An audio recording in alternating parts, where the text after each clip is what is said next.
So, hi everyone, welcome back to your favorite channel Ozone Classes. And here in this specific video, we will be talking about the second chapter of unit reproduction, that is sexual reproduction in flowering plants. हम लोग already first chapter को detail में cover कर चुके हैं, जहां पर हमने sexual reproduction in flowering plants के भी कुछ टॉपिक्स को देख लिया था। जैसे हमने क्लिस्टोगैमस और कैस्मोगैमस फ्लावर के बारे में पढ़ लिया था, हमने ऑटोगैमी, जीनोगैमी और जिटोनोगैमी के बारे में पढ़ लिया था, जिनको बाय डिफॉल्ट हमें दोबारा पढ़ना ही पड़ेगा क्योंकि वो इस चैप्टर के इंटीग्रल पार्ट्स हैं। So we are not going to skip it anyhow. मेरी आदत है हमेशा पूरा पढ़ाने की 0 to 100, तो हम यहाँ पर कुछ चीज़ें जो रिपीट कर भी चुके हैं उनको एक और बार पढ़ा देंगे। ये चैप्टर मैं रिकॉर्डेड फॉर्मेट में इसीलिए बना रहा हूँ क्योंकि यार मौसम बहुत खराब चल रहा है, जिसकी वजह से internet connection is not stable, so I am not able to take the live classes as of now. इसीलिए हम इसको रिकॉर्डेड फॉर्मेट में बना रहे हैं और इसको मैं जैसे ही अच्छा इंटरनेट आएगा आप लोगों के सामने अपलोड कर दूंगा। इसीलिए मैं यहाँ पर अभी कमिट नहीं कर रहा कि ये वीडियो शाम को आएगी या सुबह, जब भी आएगी आप लोगों के सामने आप लोग इसे देख लीजिएगा। सो sexual reproduction in flowering plants को पढ़ने से पहले एक बहुत इंपॉर्टेंट न्यूज़ कि हमारी खुद की जो एप्लीकेशन है दोस्त, जिसका नाम है Brilix, which is world's first learning focus social media, ये आपका गूगल प्ले स्टोर पे अवेलेबल है।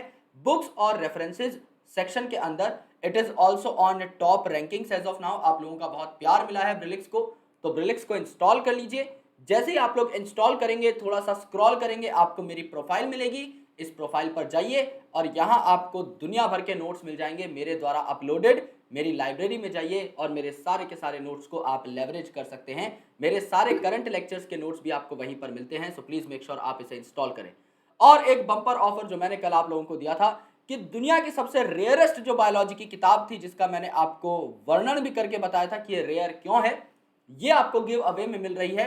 आपको क्या करने हैं, आपको या तो दोस्त मेरे 4000 फॉलोअर्स करा देने हैं ब्रिलिक्स के ऊपर एक दिन के अंदर, या फिर आपको 1000 5 स्टार रेटिंग करा देनी है गूगल प्ले स्टोर पे, जो कि कंपैरेटिवली ज़्यादा इजी है क्योंकि लगभग 750 रेटिंग्स ऑलरेडी हो चुकी हैं। सो एक बार जाओ फटाफट करो ऐसा और ये बुक आपकी हो जाएगी। मैं आपको एज सुन एज पॉसिबल इसकी ई कॉपी प्रोवाइड करवा दूंगा। चलिए यार बढ़ते हैं मुद्दे की तरफ। सबसे पहले जाने की फ्लावरिंग प्लांट होता क्या है, फ्लावरिंग प्लांट किन्हें कहा जाता है। सो हम लोगों को पता है कि प्लांट की ना 5 इंपॉर्टेंट कैटेगरीज हैं।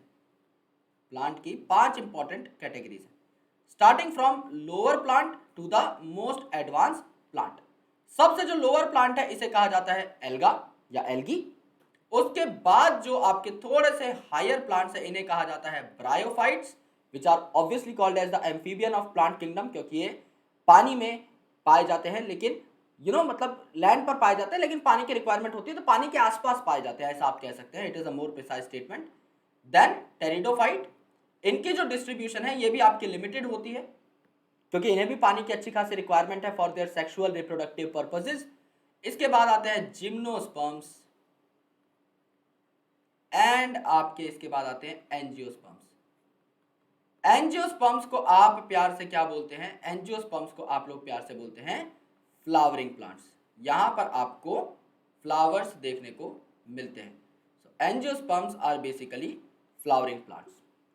अलग अलग चैप्टर्स डेडिकेटेड हैं सिर्फ और सिर्फ एंजियोस्पर्म्स को। जैसे 11th क्लास की बायोलॉजी की अगर आप बात करें तो मॉर्फोलॉजी इन फ्लावरिंग प्लांट्स, आपका anatomy in flowering plants, and ये वाला चैप्टर यानी sexual reproduction in flowering plants सिर्फ और सिर्फ एंजियोस्पर्म्स को डेडिकेटेड है। They are so important. So angiosperms जो है इनमें हमें पता है कि मेन प्लांट बॉडी कैसी होती है, डिप्लॉयड होती है। एल्गी और ब्रायोफाइट के अंदर ज्यादातर जो पार्ट्स रहते हैं ये आपके हैप्लॉइड रहते हैं, तो यहां पर हैप्लॉन्टिक लाइफ साइकिल थोड़ी ज्यादा प्रेडोमिनेंट रहती है, या आप बोलते हो यहाँ पर बॉडी जो है वो आपकी कैसी रहती है, गैमेटोफिटिक रहती है। लेकिन इसके नीचे अगर आप देखेंगे तो आपको स्पोरोफिटिक जनरेशन ज्यादा देखने को मिलेंगी, specially in gymnosperms and angiosperms. So इनकी जो प्लांट बॉडी है वो यूजुअली डिप्लॉयड सेल्स कैरी करती है। ज्यादातर जो सेल्स है वो डिप्लॉयड होते हैं और इन डिप्लॉयड सेल्स में जब हार्मोनल चेंजेस होंगे, इन प्लांट्स में जब हार्मोनल चेंजेस होंगे तो उन हार्मोन्स के रेफरेंस में यानी उन प्लांट ग्रोथ रेगुलेटर्स के रेफरेंस में क्या होगा, कुछ मॉर्फोलॉजिकल चेंजेस भी होंगे। यानी एक डाली है, ये हरे कलर की एक डाली है, इसमें कोई हार्मोनल चेंज हुआ जिस वजह से सिग्नल मिला कि भैया फूल बनाना पड़ेगा, तो इन्होंने क्या किया, एक कली बना ली जो कि आगे चल के बड़ी होती जाएगी एंड फूल आपका बन जाएगा। सो यहां पर आपका जो नॉर्मल मेरिस्टम होती है उसकी जगह क्या बन जाती है, floral meristem by modification. Floral meristem मतलब ऐसे मेरिस्टमेटिक सेल जो डिवाइड कर करके क्या बना देंगे, पूरा फ्लावर बना देंगे, और वो जो फ्लावर है मेरे भाई वो आपका फिर सेक्सुअली रिप्रोड्यूस करेगा, जिसके बारे में हमें पढ़ना है। सो फ्लावर आपका कुछ ऐसा बनेगा। यहां पर हमने कंसिडरेशन के अंदर लिया है एक बायसेक्सुअल फ्लावर। बायसेक्सुअल फ्लावर हम इसीलिए इसे बोल रहे हैं क्योंकि इसके अंदर आपका मेल रिप्रोडक्टिव पार्ट और फीमेल रिप्रोडक्टिव पार्ट दोनों अवेलेबल है। अगर आप यहां पर देखेंगे then this is stamen. Stamen क्या है, आपका मेल रिप्रोडक्टिव पार्ट है, जबकि यहां पर प्रेजेंट है आपकी ovary which is a part of pistil. तो यहां पर हम लिख लेते हैं ये कंप्लीट जो स्ट्रक्चर है हरे वाला, इसको पिस्टिल या कार्पल कहा जाता है। ठीक है, पिस्टिल या कार्पल क्या है, आपका फीमेल पार्ट है। ऑलराइट, सो यहां पर अगर मैं लेजर पॉइंटर से आपको दिखाऊं तो ये पर्टिकुलर जो पार्ट है फीमेल का, इसे स्टिग्मा कहा जाता है which is the landing surface. Then आपकी स्टाइल है, एंड देन सबसे नीचे जो आपका बल्ज्ड पार्ट है, जो फूला हुआ पार्ट है, इसे आप ओवरी कहते हैं। तो स्टिग्मा, स्टाइल, ओवरी, ये पूरा का पूरा जो आपका स्ट्रक्चर है इसे आप पिस्टिल या कार्पल बोलते हैं। और मेल में आपके दो पार्ट है, ये आपका गोल गोल एंथर ऊपर, और नीचे डंडी जैसा stalk like structure called as filament. तो ये एंथर और फिलामेंट मिला करके क्या बनाते हैं, स्टेमेन बनाते हैं।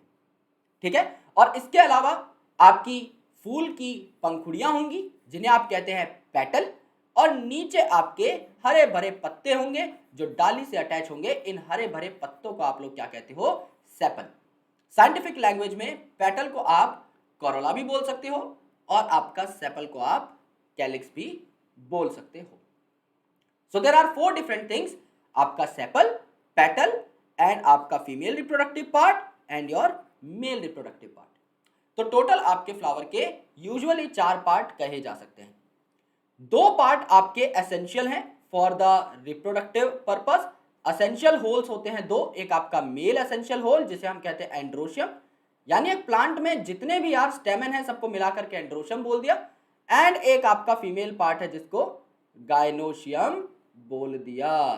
ठीक है, ये दोनों एसेंशियल हैं, जबकि 2 पार्ट आपके एक्सेसरी होते हैं। एक्सेसरी होते हैं, इसमें क्या आ गए आपके फूल की पंखुड़ियां और हरी हरी पत्तियां, यानी आपका कैलिक्स एंड कोरोला, यानी आपका सेपल एंड पेटल। ये दोनों जो चीजें हैं मेरे दोस्त, ये आपके यहां पर आ जाती हैं। एसेंशियल कौन से हैं, रिप्रोडक्टिव पार्ट, और एक्सेसरी कौन से हैं, आपके स्ट्रक्चरल पार्ट। अब इस फ्लावर के पूरे स्ट्रक्चर को हमें डिकोड करना है। मेल और फीमेल रिप्रोडक्टिव पार्ट्स को हमें इंडिविजुअली बारी बारी समझ लेना है।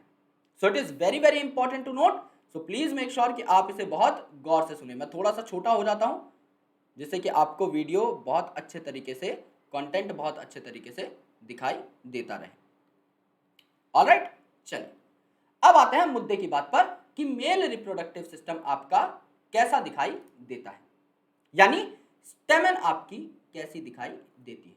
तो एक फ्लावर में अगर लेट्स से 10 स्टेमन है तो 10 के 10 स्टेमन को मिलाकर के आप क्या बोलेंगे, एंड्रोशियम बोलेंगे। यानी ऑल स्टेमन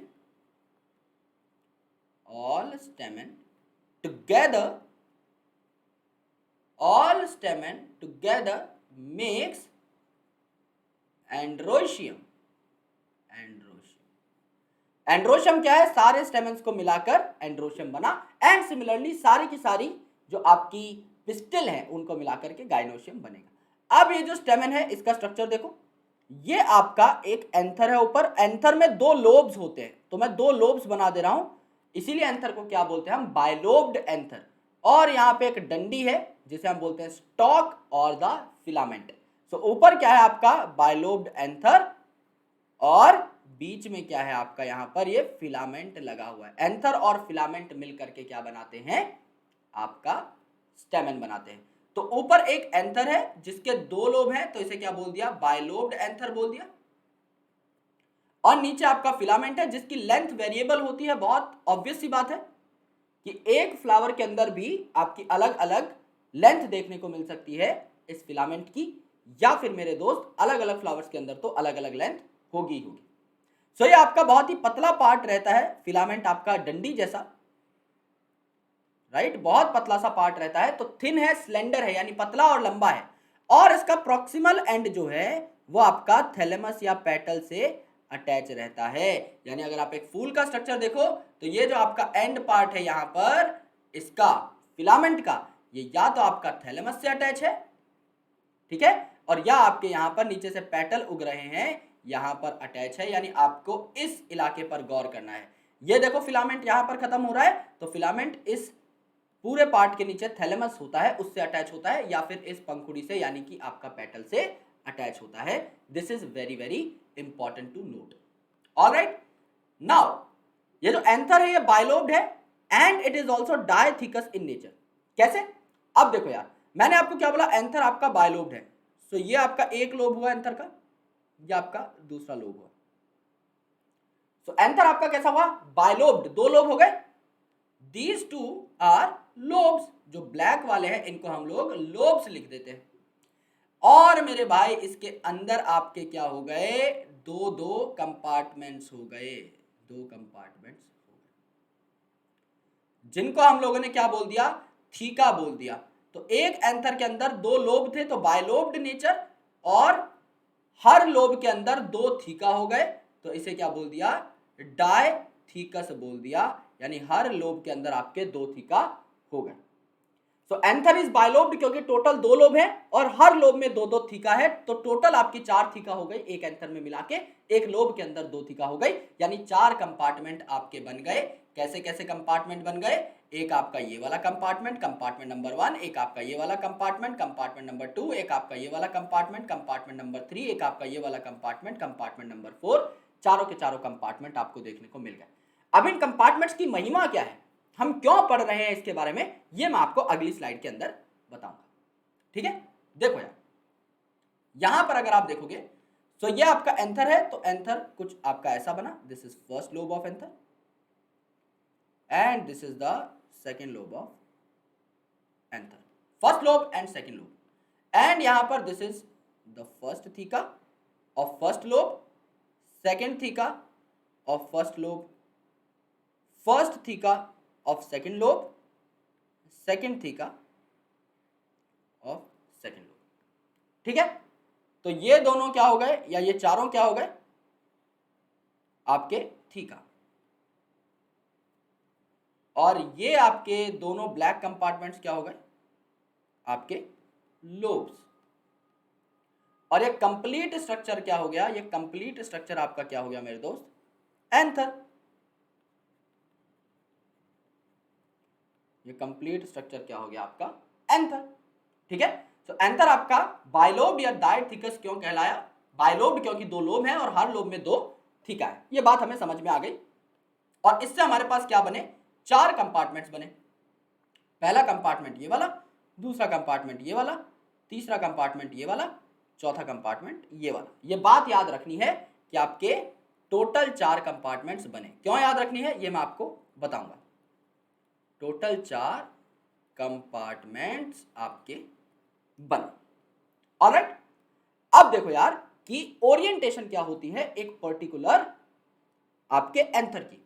अब यहां पर देखो, ये जो एंथर है इसके अंदर चार कंपार्टमेंट्स है, मैंने आपको बताया, this is compartment number 1, this is compartment number 2, this is compartment number 3, this is compartment number 4। अब ये जो एंथर के चार कंपार्टमेंट्स थे, इनके चारों और कुछ लेयर्स थी। ठीक है, जैसे पूरे एंथर को जो कवर करती है यहां पर, it is epidermis which is the outer most layer, so it is the first layer epidermis. इसके बीच में आपकी होती है एंडोथीशियम, यानी सबसे ऊपर तो एपिडर्मिस हो गई, इसके अंदर वाली लेयर जो है it is endothecium, so second number पे आपके एंडोथीशियम। फिर उसके बाद आपका मिडल लेयर्स होती हैं, ये जो आपकी लेयर्स हैं ये क्या हो गई आपकी मिडल लेयर्स, आपकी मिडल लेयर्स, जिसको हम थर्ड नंबर पे लिखेंगे, उस साइड लिखी हुई थी तो हमने यहां पर बीच में लिख दी। एंड चौथी जो लेयर है जो सबसे पास है, देखो यार यहां पर आपका सेंटर पे कंपार्टमेंट है, इसके जस्ट पास कौन सी लेयर है, टेपेटम। सबसे अंदर वाली कौन सी लेयर है, सबसे पास जो प्रेजेंट है वो है टेपेटम। ठीक है, तो चार लेयर्स हो गई। बाहर से अंदर वाले की बात अगर करो, आउटर टू इनर की अगर बात करो, आउटर टू इनर की अगर बात करो तो क्या है, एपिडर्मिस। एपी मतलब सबसे बाहर यानी आउटर, डर्मिस मतलब डर्मा यानी लेयर, एपिडर्मिस। फिर आपका एंडोथीसियम, एंडो मतलब अंदर, तो एपिडर्मिस से थोड़ा सा अंदर एंडोथीसियम। फिर आपका मिडल लेयर्स,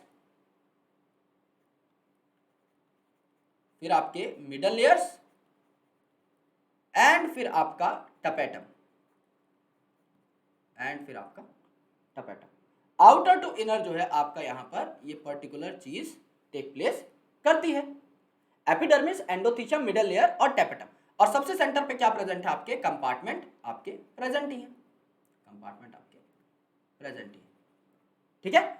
और इन कंपार्टमेंट्स के अंदर जो सेल है, सबसे इंपॉर्टेंट बात, इन्हें कहा जाता है स्पोरोजिनस टिश्यू के सेल। काफी सारे सेल्स आपके कंपैक्टली पैक होते हैं और इस कंपार्टमेंट के अंदर भरे हुए होते हैं, इन्हें कहा जाता है स्पोरोजिनस टिश्यू। अब अगर हम इस कंपार्टमेंट को बड़ा करके देखें, अब यहां देखो कुछ आपके स्पोरोजिनस टिश्यू भी हैं, टेपेटम भी है, मिडल लेयर भी है, एंडोथीशियम भी है, एपिडर्मिस भी है। अगर इसे हम बड़ा करके देखें सारे के सारे लेयर्स को, तो क्या हुआ, सबसे बाहर आपको क्या देखने को मिलेगा मेरे दोस्त, यहां पे आपको सबसे बाहर देखने को मिलेगा एपिडर्मिस, ये आपको देखने को मिली first layer, that is epidermis.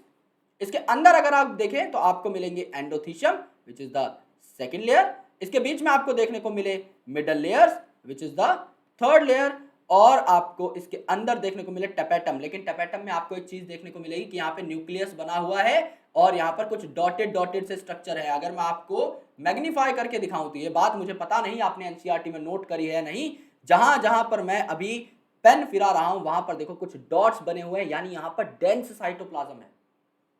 NCERT में ये बात बखूबी बताई हुई है कि आपका जो टपेटम है ये नरिश करता है अंदर प्रेजेंट स्पोरोजिनस टिश्यू के सेल को। तो ये स्पोरोजिनस टिश्यू के सेल्स क्या होते हैं, basically they are microspore mother cell. Mother cell मतलब जो आगे मियोसिस करेंगे, एंड माइक्रोस्पोर मतलब छोटा स्पोर बनाएंगे यानी मेल स्पोर बनाएंगे। माइक्रो टर्म यूज होती है मेल के लिए और मेगा टर्म यूज होती है फीमेल के लिए। तो ये क्या बनाएंगे, आपके माइक्रोस्पोर्स बनाएंगे यानी मेल गैमीट बनाएंगे। माइक्रोस्पोर मदर सेल जो कि डिप्लॉयड है वो इनके अंदर प्रेजेंट है, माइक्रोस्पोर मदर सेल। इनको नरिश करेगा टपेटम, क्यों, क्योंकि इसके अंदर एनर्जी है, क्यों, क्योंकि इसके अंदर बड़ा न्यूक्लियस है, क्यों, क्योंकि इसके अंदर डेंस साइटोप्लाज्म है, तो एनर्जी ही एनर्जी का भंडार है। अब देखो मेरे भाई, ये आपका एंथर है, एंथर के अंदर मैंने आपको बताया था दो लोब है, सो एंथर के बीच में लाइन बना दो भैया, एंथर के बीच में लाइन बना दो। यहां पर ये जो ऊपर आपका पार्ट है इट इज लोब 1, और बीच में आपका ये जो इस साइड पार्ट है इट इज लोब 2। दो लोब हो गए, बायलोब्ड एंथर बन गया। अब हर लोब के अंदर दो थीका थे, इस लोब के अंदर ये दो थीका है, ऊपर वाला एक नीचे वाला दो, यहां पर ऊपर वाला एक नीचे वाला दो, ठीक है। अब ये जो बायलोब्ड एंथर है बीच से फटता है, यहां से फटता है, ठीक है, यहां से फटता है।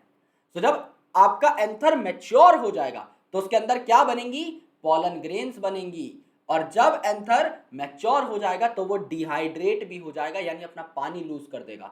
पानी लूज कर देगा तो पॉलन ग्रेन्स बाहर निकल जाएंगी क्योंकि एंथर फट जाएगा। तो यहां पर क्या हुआ, एंथर आपका फटा और आपकी पॉलन ग्रेन्स क्या हो गई, झटपट बाहर निकल पड़ी। तो कैसे आपका डायथिकस हुआ, समझ में आ गया होगा। एक लोब आपका ऊपर दिया हुआ है, दूसरा लोब भी ऊपर दिया हुआ है, this is theca 1 and this is theca 2। Similarly this is theca 1 and this is theca 2। So anther is bilobed and dithecous in nature, ठीक है। अब देखो यार क्या हुआ, अब देखो एपिडर्मिस और एंडोथीशियम आपका चाहे यंग एंथर हो चाहे मैच्योर एंथर हो, इनमें कॉमन रहता है। क्या हुआ, यंग एंथर के अंदर 4 माइक्रोस्पोरेंजिया थे। माइक्रोस्पोरेंजिया मतलब, स्पोरेंजिया का मतलब एक ऐसा स्ट्रक्चर जिसके अंदर माइक्रोस्पोर भरे हुए हैं या स्पोर भरे हुए हैं एक ऐसे थैले के अंदर जिसे स्पोरेंजिया कहते हैं। तो माइक्रोस्पोर जिसके अंदर भरे हुए हैं उसे माइक्रोस्पोरेंजिया कह देंगे, मेगास्पोर जिसके अंदर भरे हुए हैं उसे मेगास्पोरेंजिया कह देंगे। स्पोरेंजिया मतलब स्पोर्स को कैरी करने वाला थैला या बैग। तो ये जो 4 आपके कंपार्टमेंट्स थे, एक्चुअल में ये जो आपका एक कंपार्टमेंट था, ये जो आपका 2 कंपार्टमेंट थे, इनमें क्या थे, इनमें आपके भैया माइक्रोस्पोर ही तो बन रहे थे। यहां माइक्रोस्पोर मदर सेल मौजूद थे स्पोरोजिनस टिश्यू के फॉर्मेट में, उन्होंने माइक्रोस्पोर बनाए। तो यंग एंथर में 4 माइक्रोस्पोरेंजिया थे, लेकिन मेरे भाई आगे चल के इन्हें पॉलन सैक बोलने लग गए हम। यानी अगर यहां पर माइक्रोस्पोर बन रहे हैं जो कि यंग होते हैं, तो इन थैलों को क्या बोल दिया? माइक्रोस्पोरेंजिया। यार सिंपल सी बात है, अंदर जो चीज है उसी हिसाब से तो बैग का नाम रखोगे। समझ लो, मेरे पास में एक बैग है, उसके अंदर टमाटर है, तो मैं उसे क्या बोलूंगा? आलू का थैला। ऑब्वियसली मैं उसे बोलूंगा टमाटर का थैला। तो जिस चीज के अंदर यंग पोजीशन पे माइक्रोस्पोर थे उसे मैं बोलूंगा माइक्रोस्पोरेंजिया, क्योंकि उस थैले में माइक्रोस्पोर है। लेकिन जैसे ही एंथर मैच्योर होगा तो वो माइक्रोस्पोर कन्वर्ट हो गया पॉलन में, तो अब मैं उसे माइक्रोस्पोरेंजिया नहीं बोल सकता, क्योंकि अब उस थैले में माइक्रोस्पोर नहीं पॉलन है, तो पॉलन सैक बोलूंगा उसे, तो उसे पॉलन सैक बोलूंगा। ठीक है, तो पहले स्पोरोजिनस टिश्यू प्रेजेंट होते हैं आपके यंग एंथर के अंदर, लेकिन फिर वो स्पोरोजिनस टिश्यू माइक्रोस्पोर्स बनाते हैं एंड अल्टीमेटली पॉलन ग्रेन बनाते हैं, तो मैच्योरिटी पे पॉलन ग्रेन बनता है। राइट, यहां पे चारों लेयर्स आपकी प्रेजेंट रहती हैं यंग एंथर के अंदर, लेकिन मैच्योर एंथर के अंदर आपका एपिडर्मिस और एंडोथीशियम मौजूद होती है। मिडल लेयर और टेपेटम को अच्छे खासे तरीके से यूज कर लिया जाता है। ठीक है, अब जैसे यंग एंथर है तो एपिडर्मिस, एंडोथीशियम और मिडल लेयर जो है ये आपका डेहिसेंस और प्रोटेक्शन ऑफ पॉलन में काम आते हैं, क्योंकि आउटर लेयर है तो ये प्रोटेक्शन करेंगे और ये आपका फट भी जाते हैं, जिससे कि आपका डेहिसेंस हो पाए किसका? अच्छे तरीके से एंथर का। लेकिन जो टेपेटम है सबसे अंदर वाली लेयर थी, ये कंपार्टमेंट के सबसे पास है, ये स्पोरोजिनस टिश्यू के सबसे पास है, तो ये क्या करेगी? उसे नरिशमेंट प्रोवाइड करेगी, ये उसे नरिशमेंट प्रोवाइड करेगी। ठीक है, और हमने यहां पे देखा था काफी डेंस साइटोप्लाज्म प्रेजेंट था, काफी डेंस साइटोप्लाज्म प्रेजेंट था, क्योंकि तभी टेपेटम आपका नरिश कर पा रहा था आपके पॉलन ग्रेन्स को।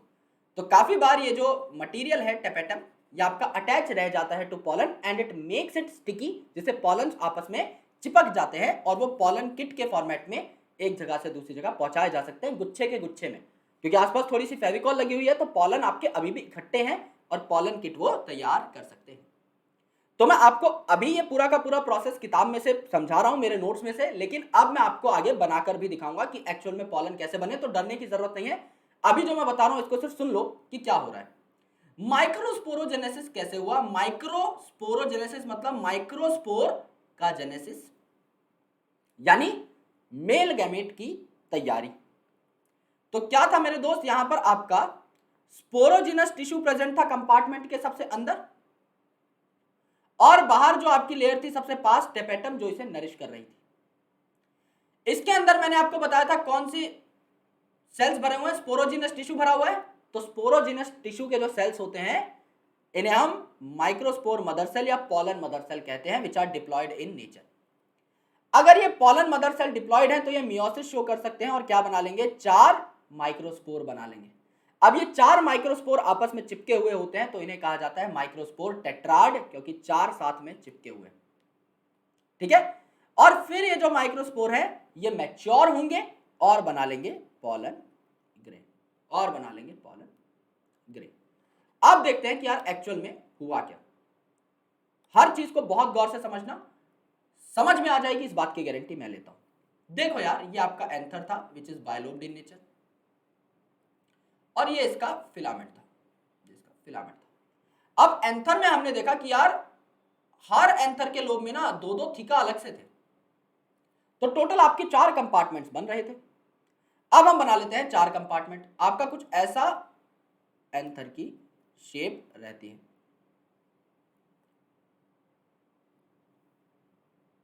ठीक है, कुछ ऐसी एंथर की शेप रहती है।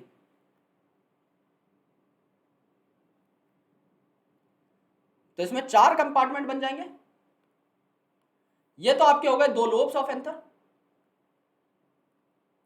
ये तो आपके हो गए 2 लोब्स ऑफ एंथर। ठीक है, अब यहां पे देखो आपका एक कंपार्टमेंट हो गया which is theca, second compartment which is second theca, third compartment which is third theca, fourth compartment that is fourth theca. ठीक है दोस्त, अब ये जो है थीका, इसके अंदर सेल्स जो भरे हुए हैं इनका नाम क्या है? स्पोरोजिनस टिश्यू के सेल्स। इन्हें हम क्या बोल सकते हैं? हर सेल जो है स्पोरोजिनस टिश्यू का ये पोटेंशियल पॉलन होता है, यानी आगे चल के पॉलन बना सकता है। तो यहां से आप कोई भी सेल उठाएंगे, कोई भी अपनी मर्जी का सेल स्पोरोजिनस टिश्यू का, उसे आप क्या बोल सकते हैं, potential pollen mother cell, potential pollen mother cell, pollen mother cell या microspore mother cell which is diploid in nature. तो यहां पर क्या होगा, इस कंपार्टमेंट के अंदर ये जो डिप्लॉयड सेल थे ये मियोसिस स्टार्ट कर देंगे, एंड अगर ये मियोसिस स्टार्ट कर देंगे तो क्या बन जाएगा at the end of the day, आपके 4 माइक्रोस्पोर बन जाएंगे। भाई एक सेल से 4 सेल बनते हैं मियोसिस में, तो 4 माइक्रोस्पोर बन जाएंगे। अब माइक्रोस्पोर का मुझे कुछ नहीं करना है, माइक्रोस्पोर का मुझे कुछ नहीं करना है, तो इनको हम क्या करेंगे, थोड़ा सा डिहाइड्रेट कर देंगे, मैच्योर कर देंगे, तो क्या बन जाएंगे, 4 आपके पॉलन ग्रेन बन जाएंगे। तो जब इस कंपार्टमेंट के अंदर क्या थे, माइक्रोस्पोर थे, तो इस कंपार्टमेंट का नाम था माइक्रोस्पोरेंजिया, तो 4 माइक्रोस्पोरेंजिया थे। लेकिन जब माइक्रोस्पोर कन्वर्ट हो गए पॉलन में, तो 4 पॉलन सैक इनका नाम रख दिया गया, तो पॉलन ग्रेन बन गए आपके हैप्लॉइड, और वो अब यहां भर गए। भाई पॉलन ग्रेन बने तो यहां भर गए। अब जैसे ही आपका एंथर की आउटर लेयर हेल्प करेंगी इसकी डेहिसेंस में, जैसे ही एंथर फटेगा ये पॉलन ग्रेन्स आपके बाहर की साइड निकलना शुरू हो जाएंगे फ्रॉम एवरी कंपार्टमेंट, और आपके पॉलन ग्रेन चारों दिशाओं के अंदर फैल जाएंगे। ये बात आपकी हो गई, ठीक है, पॉलन ग्रेन आपके चारों दिशाओं के अंदर फैल जाएंगे। तो ये क्या है आपका, ये आपका माइक्रोस्पोर टेट्राड है, 4 सेल बने हुए ना, तो इट इज माइक्रोस्पोर टेट्राड, ठीक है। बाद में ये क्या बना आपका, पॉलन बना, ठीक है। अब पॉलन जो है मेरे दोस्त, इसके अंदर क्या होती है, फिर सेल डिवीजन होती है, वो भी asymmetric cell division, asymmetric spindle बनेगा, यानी एक सेल आपका बड़ा बनेगा इस सेल डिवीजन के अंदर, दूसरा सेल आपका छोटा बनेगा। सो पॉलन जब डिवाइड करता है आपके 2 सेल्स तैयार होते हैं, तो पॉलन के अंदर फिर 2 सेल हो जाएंगे, एक बहुत बड़ा सेल जो कि होगा वेजिटेटिव सेल, और एक छोटा सेल जो होगा जनरेटिव सेल, ठीक है। एक बड़ा सेल जो होगा वेजिटेटिव सेल, अब ये बड़ा है तो इसका काम क्या होगा, नरिशमेंट प्रोवाइड करना, ये बड़ा है तो इसका काम होगा नरिशमेंट प्रोवाइड करना। और जनरेटिव सेल ये आपका छोटा है, ये आपका आगे चल के डिवाइड करेगा और मेल गैमीट बना लेगा, मेल गैमीट बना लेगा। तो जनरेटिव सेल सिंगल सेल होता है, लेकिन आगे चल के 2 मेल गैमीट बनाएगा, तो इसमें भी डिवीजन हो जाएगी और 2 मेल गैमीट आपके अल्टीमेटली बन जाएंगे, ठीक है। तो वेजिटेटिव सेल बड़ा होता है, इसका न्यूक्लियस भी बड़ा होता है, इर्रेगुलर शेप का होता है, that's why it gives very very vital nutrients for the survival of generative cell. और जब जनरेटिव सेल डिवाइड करेगा तो उसके लिए एनर्जी भी वेजिटेटिव सेल ही देगा, और जनरेटिव सेल आगे चल के मेल गैमीट बना लेगा। तो पॉलन को प्यार से क्या कहा जाता है, क्या ये मेल गैमीट है, नहीं भाई, मेल गैमीट तो जनरेटिव सेल बना रहा है, इसे क्या कहा जाता है, मेल गैमीटोफाइट। मेल गैमीटोफाइट मतलब ये वो स्ट्रक्चर है जिसके अंदर मेल गैमीट है। तो पॉलन मेल गैमीटोफाइट है क्योंकि इसके अंदर 3 सेल्स हो सकते हैं, एक वेजिटेटिव 2 जनरेटिव, जो मेल गैमीट बनाएंगे आगे चल के, मतलब एक जनरेटिव सेल 2 सेल में टूटेगा तभी तो 2 मेल गैमीट बनेंगे ना, तो इसके अंदर 3 सेल होते हैं, एक वेजिटेटिव सेल 2 मेल गैमीट। तो पॉलन स्वयं मेल गैमीट नहीं है, ये मेल गैमीटोफाइट है, इसके अंदर मेल गैमीट्स हैं 2।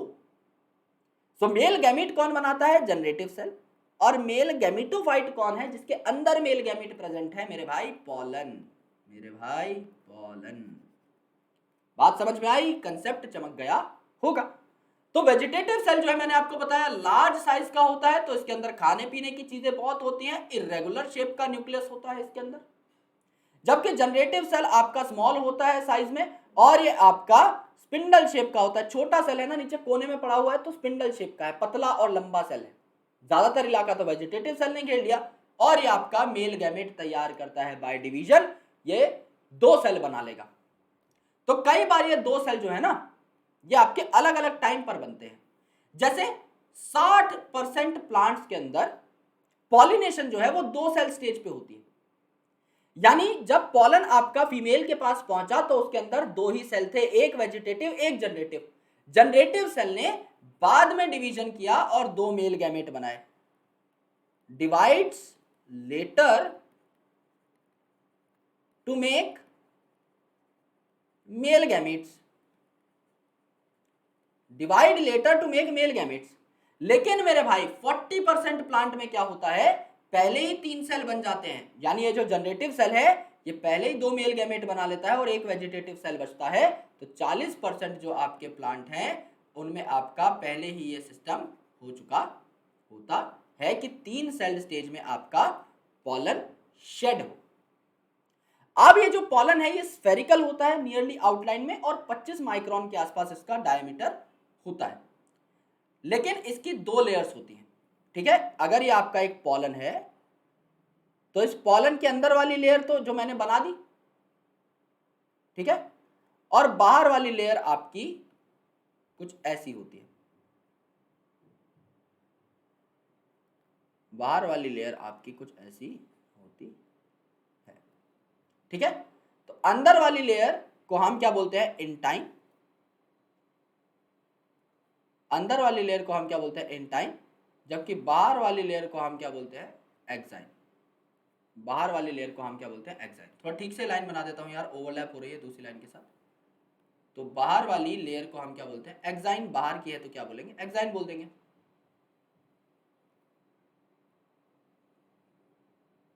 ठीक है, अब बाहर वाली लेयर में क्या हो गया मेरे भाई? बाहर वाली लेयर डिसकंटिन्यूअस है। देखो, अंदर वाली लेयर कंटिन्यूअस थी, मैंने पूरी बनाई थी, लेकिन बाहर वाली डिसकंटिन्यूअस क्यों है? क्योंकि इसके ऊपर एक पोर प्रेजेंट है जिसको हम जर्म पोर बोल रहे हैं। यानी कंटिन्यूअस चल रही थी, बीच में एक छोटा सा छेद आ गया, ये वाला छेद आ गया। सो एक्साइन यहां डिसकंटिन्यूअस हो गई, और इसका डिसकंटिन्यूअस होना जरूरी भी है। क्यों? क्योंकि ये जो आउटर लेयर है ये स्पोरोपोलेनिन की बनी हुई है। स्पोरोपोलेनिन एक ऐसा केमिकल कंपाउंड है जो रेजिस्टेंट है आपका बेसिस से, एसिड से, हाईएस्ट ऑफ हाईएस्ट टेम्परेचर से, किसी भी एंजाइम से। यानी इस केमिकल को आज तक दुनिया में कोई नहीं तोड़ पाया। तो अगर छेद नहीं होगा पॉलन की आउटर सरफेस में तो कोई केमिकल इसे तोड़ ही नहीं पाएगा। तो पॉलन यार जर्मिनेट कैसे होगा? इसीलिए एक जर्म पोर तो चाहिए जिससे पॉलन ट्यूब निकल सके, पॉलन जर्मिनेट कर सके। तो स्पोरोपोलेनिन दुनिया का सबसे रेजिस्टेंट केमिकल आप लोग कह सकते हैं, जिसको तोड़ना बहुत मुश्किल है। और ये बाहर वाली लेयर है तो प्रोटेक्शन भी प्रोवाइड करेगी। एंड ये जो पैटर्न मैंने बनाया है, ये जो आपको आकृतियां दिखाई दे रही हैं पॉलन के ऊपर, अलग अलग प्रकार के जो डिजाइन दिखाई दे रहे हैं पॉलन के ऊपर, ये बेसिकली क्या होते हैं? सारे के सारे एक्साइन की वजह से होते हैं। जबकि इंटाइन अंदर वाली लेयर है तो ये कंटिन्यूअस होती है, इसमें किसी छेद की जरूरत नहीं है, बिकॉज ये कुछ ऐसे केमिकल्स की बनी है जो परमिएबल है। जैसे आपका सेल्यूलोज और पेक्टोज। भाई सेल्यूलोज और पेक्टोज की तो हमारी प्लांट की सेल वॉल भी बनी है ना, तो ये तो कोई नया केमिकल हुआ नहीं, तो इसमें से तो पास होना आसान है, तो ये कंटिन्यूअस होती है। तो पॉलन ट्यूब जो है यहां से इजिली पास हो सकती है। यह आपकी 2 लेयर्स हैं किसकी? पॉलन ग्रेन की। अब मेरे दोस्त काफी लोगों को ना इन पॉलन से एलर्जी भी हो जाती है। ओके, जैसे आपने देखा होगा कई बार फसलों की कटाई का वक्त आता है या फिर आपके कुछ पॉलन उड़ रहे होते हैं, जब इंसेक्ट्स आपके पॉलन लेकर के भाग रहे होते हैं और आप उन्हें अगर इनहेल कर लें तो आपको छींकें, खांसी स्टार्ट हो जाएंगी, आंखों से पानी टपकना स्टार्ट हो जाएगा, फीवर तक भी हो सकता है। यानी हाइपर एलर्जिक सिचुएशन वहां पर हो सकती है, राइट। तो भारत में जो इंपोर्टेड वीट था उसके साथ यार एक खरपतवार यानी वीड भी आया था जिसका नाम है पार्थीनियम, जिसे हम कैरेट ग्रास भी बोलते हैं। इससे काफी लोगों को एलर्जी होती है। तो अगर आप इनहेल कर लेते हैं पॉलन ग्रेन को तो आपको अस्थमा या ब्रोंकाइटिस जैसी मल्टीपल प्रॉब्लम्स का सामना करना पड़ सकता है। ये बात ठीक है। अब जैसे यार आपने एक पेमेंट करी कहीं पे, समझ लो किसी बैंक के बाहर खड़े हो या किसी भी मॉल में खड़े हो, और उस टाइम पर आपको ओटीपी चाहिए एक पेमेंट करने के लिए। तो उस ओटीपी को आपको डालने के लिए 2 मिनट का या 5 मिनट का समय मिलता है depending upon your bank server. यानी 2 मिनट के अंदर अगर आपने अपने ओटीपी को नहीं डाला तो ओटीपी हो जाएगा वेस्ट, अब वो वायबल नहीं रहेगा। सिमिलरली यहां पर मेरे दोस्त अगर एक बार आपने कर दिया है पॉलन को रिलीज, अगर एक बार पॉलन छूट चुका है एंथर के फटने के बाद हवा में, तो इसका मैक्सिमम टाइम होता है एक, जब तक ये वायबल होता है। उस टाइम से ज्यादा अगर बात बढ़ गई तो भाई खेल खत्म है। उसके बाद पॉलन अगर फीमेल के पास चला भी जाएगा तो जर्मिनेट नहीं कर पाएगा। जैसे ओटीपी का टाइम है 2 या 5 मिनट, ऐसे ही अलग अलग स्पीसीज के पॉलन्स का टाइम अलग अलग होता है। उसके बाद अगर ये पहुंचेगा तो जर्मिनेट नहीं कर पाएगा। जैसे रोजेसी, सोलेनेसी और लेगुमिनेसी फैमिली के कुछ प्लांट हैं जिनके पॉलन की वायबिलिटी लॉन्ग है, कुछ मंथ तक भी ये लंबी हो सकती है। जबकि आपका व्हीट और राइस का अगर आप देखेंगे तो बहुत शॉर्ट वायबिलिटी है, 30 मिनट के अंदर जो है इन्हें पहुंचना पड़ता है, जस्ट लाइक पिज्जा डिलीवरी। सो काफी महीनों तक भी रोजेसी, लेगुमिनेसी और सोलेनेसी के प्लांट वायबल रहते हैं, इनके पॉलन वायबल रहते हैं, जबकि कुछ मिनटों में या कुछ घंटों में आपके व्हीट और पैडी का पॉलन जो है दम तोड़ देता है। तो इसीलिए इनको टाइम पर पहुंचाना बहुत जरूरी है फीमेल तक। अब ये जो पॉलन है ना, इनमें एनर्जी भी खूब रहती है, तो ये एज अ फूड सप्लीमेंट भी इस्तेमाल किए जाते हैं। इनके टैबलेट्स भी बन के आते हैं जो वेस्टर्न कंट्रीज में बहुत ज्यादा खाए जाते हैं। रेस हॉर्सेस को, एथलीट्स को ये टैबलेट्स दिए जाते हैं because they are natural supplement, और ये एक इंसान की, एक जानवर की क्षमताओं को बढ़ाते हैं और उनके स्टेमिना को भी बूस्ट करते हैं। सो जो पॉलन है मेरे दोस्त, ये अक्सर आपको टैबलेट और सिरप के फॉर्मेट में देखने को मिलेगा जो एथलीट्स और हॉर्सेस की परफॉर्मेंस को बढ़ाते हैं। एंड पॉलन बैंक मतलब समझ लीजिए यार, आपको कोई बहुत बढ़िया प्लांट मिला, आप चाहते हो यार इसके पॉलन को मैं स्टोर कर लूं, तो पॉलन जो है ना, इसके आप बैंक्स बना सकते हैं। इसको -196 डिग्री सेल्सियस के ऊपर आप लोग क्या कर सकते हैं, स्टोर कर सकते हैं। -196 डिग्री सेल्सियस लिक्विड नाइट्रोजन में आप इसे स्टोर कर सकते हैं। इस मेथड को क्या कहा जाता है, cryo preservation. Cryo preservation, cryo मतलब लो टेम्परेचर, तो -196 डिग्री सेल्सियस लिक्विड नाइट्रोजन पे जो है आप किसी पॉलन को स्टोर कर सकते हो। और आपको फिर प्लांट ब्रीडिंग प्रोग्राम में अगर यूज करना है उस पॉलन को, यानी आप चाहते हो कि यही पॉलन मैं फीमेल के ऊपर डालूं, तो आप डाल सकते हो और अपनी मनपसंद वैरायटीज जो है उन्हें तैयार कर सकते हो। तो एक बहुत ही ज्यादा अच्छा फॉर्मूला होता है अपनी मनचाही स्पीसीज को ब्रीड करवाने का। So this was the male reproductive system. Okay, this was the male reproductive system and I hope that you got it very well. Now it's time to understand the female reproductive system. तो एक बार मैं देख लेता हूं यार कि slides का क्या हिसाब किताब है। ऑल राइट, चलिए तो अब हम बात करते हैं यार फीमेल रिप्रोडक्टिव सिस्टम की। ठीक है, जैसे हमने मेल के बारे में पढ़ा ऐसे हम लोग फीमेल के बारे में भी पढ़ लेंगे। तो फीमेल का जो रिप्रोडक्टिव पार्ट है मेल, इसे हम कहते हैं पिस्टिल या कार्पल। और इस पिस्टिल या कार्पल के 3 इंपॉर्टेंट पार्ट्स हैं। पहला आपका लैंडिंग सरफेस, जहां पर पॉलन आकर के टिकेगा, इसे हम कहते हैं स्टिग्मा। स्टिग्मा पर पॉलन जब आकर के जमा हुआ तो वो एक लंबी सी ट्यूब के थ्रू होते हुए जाएगा ओवरी के अंदर। इस लंबी सी ट्यूब को हम कहते हैं स्टाइल, और नीचे आपका बल्ज्ड पार्ट है जिसे हम कहते हैं ओवरी।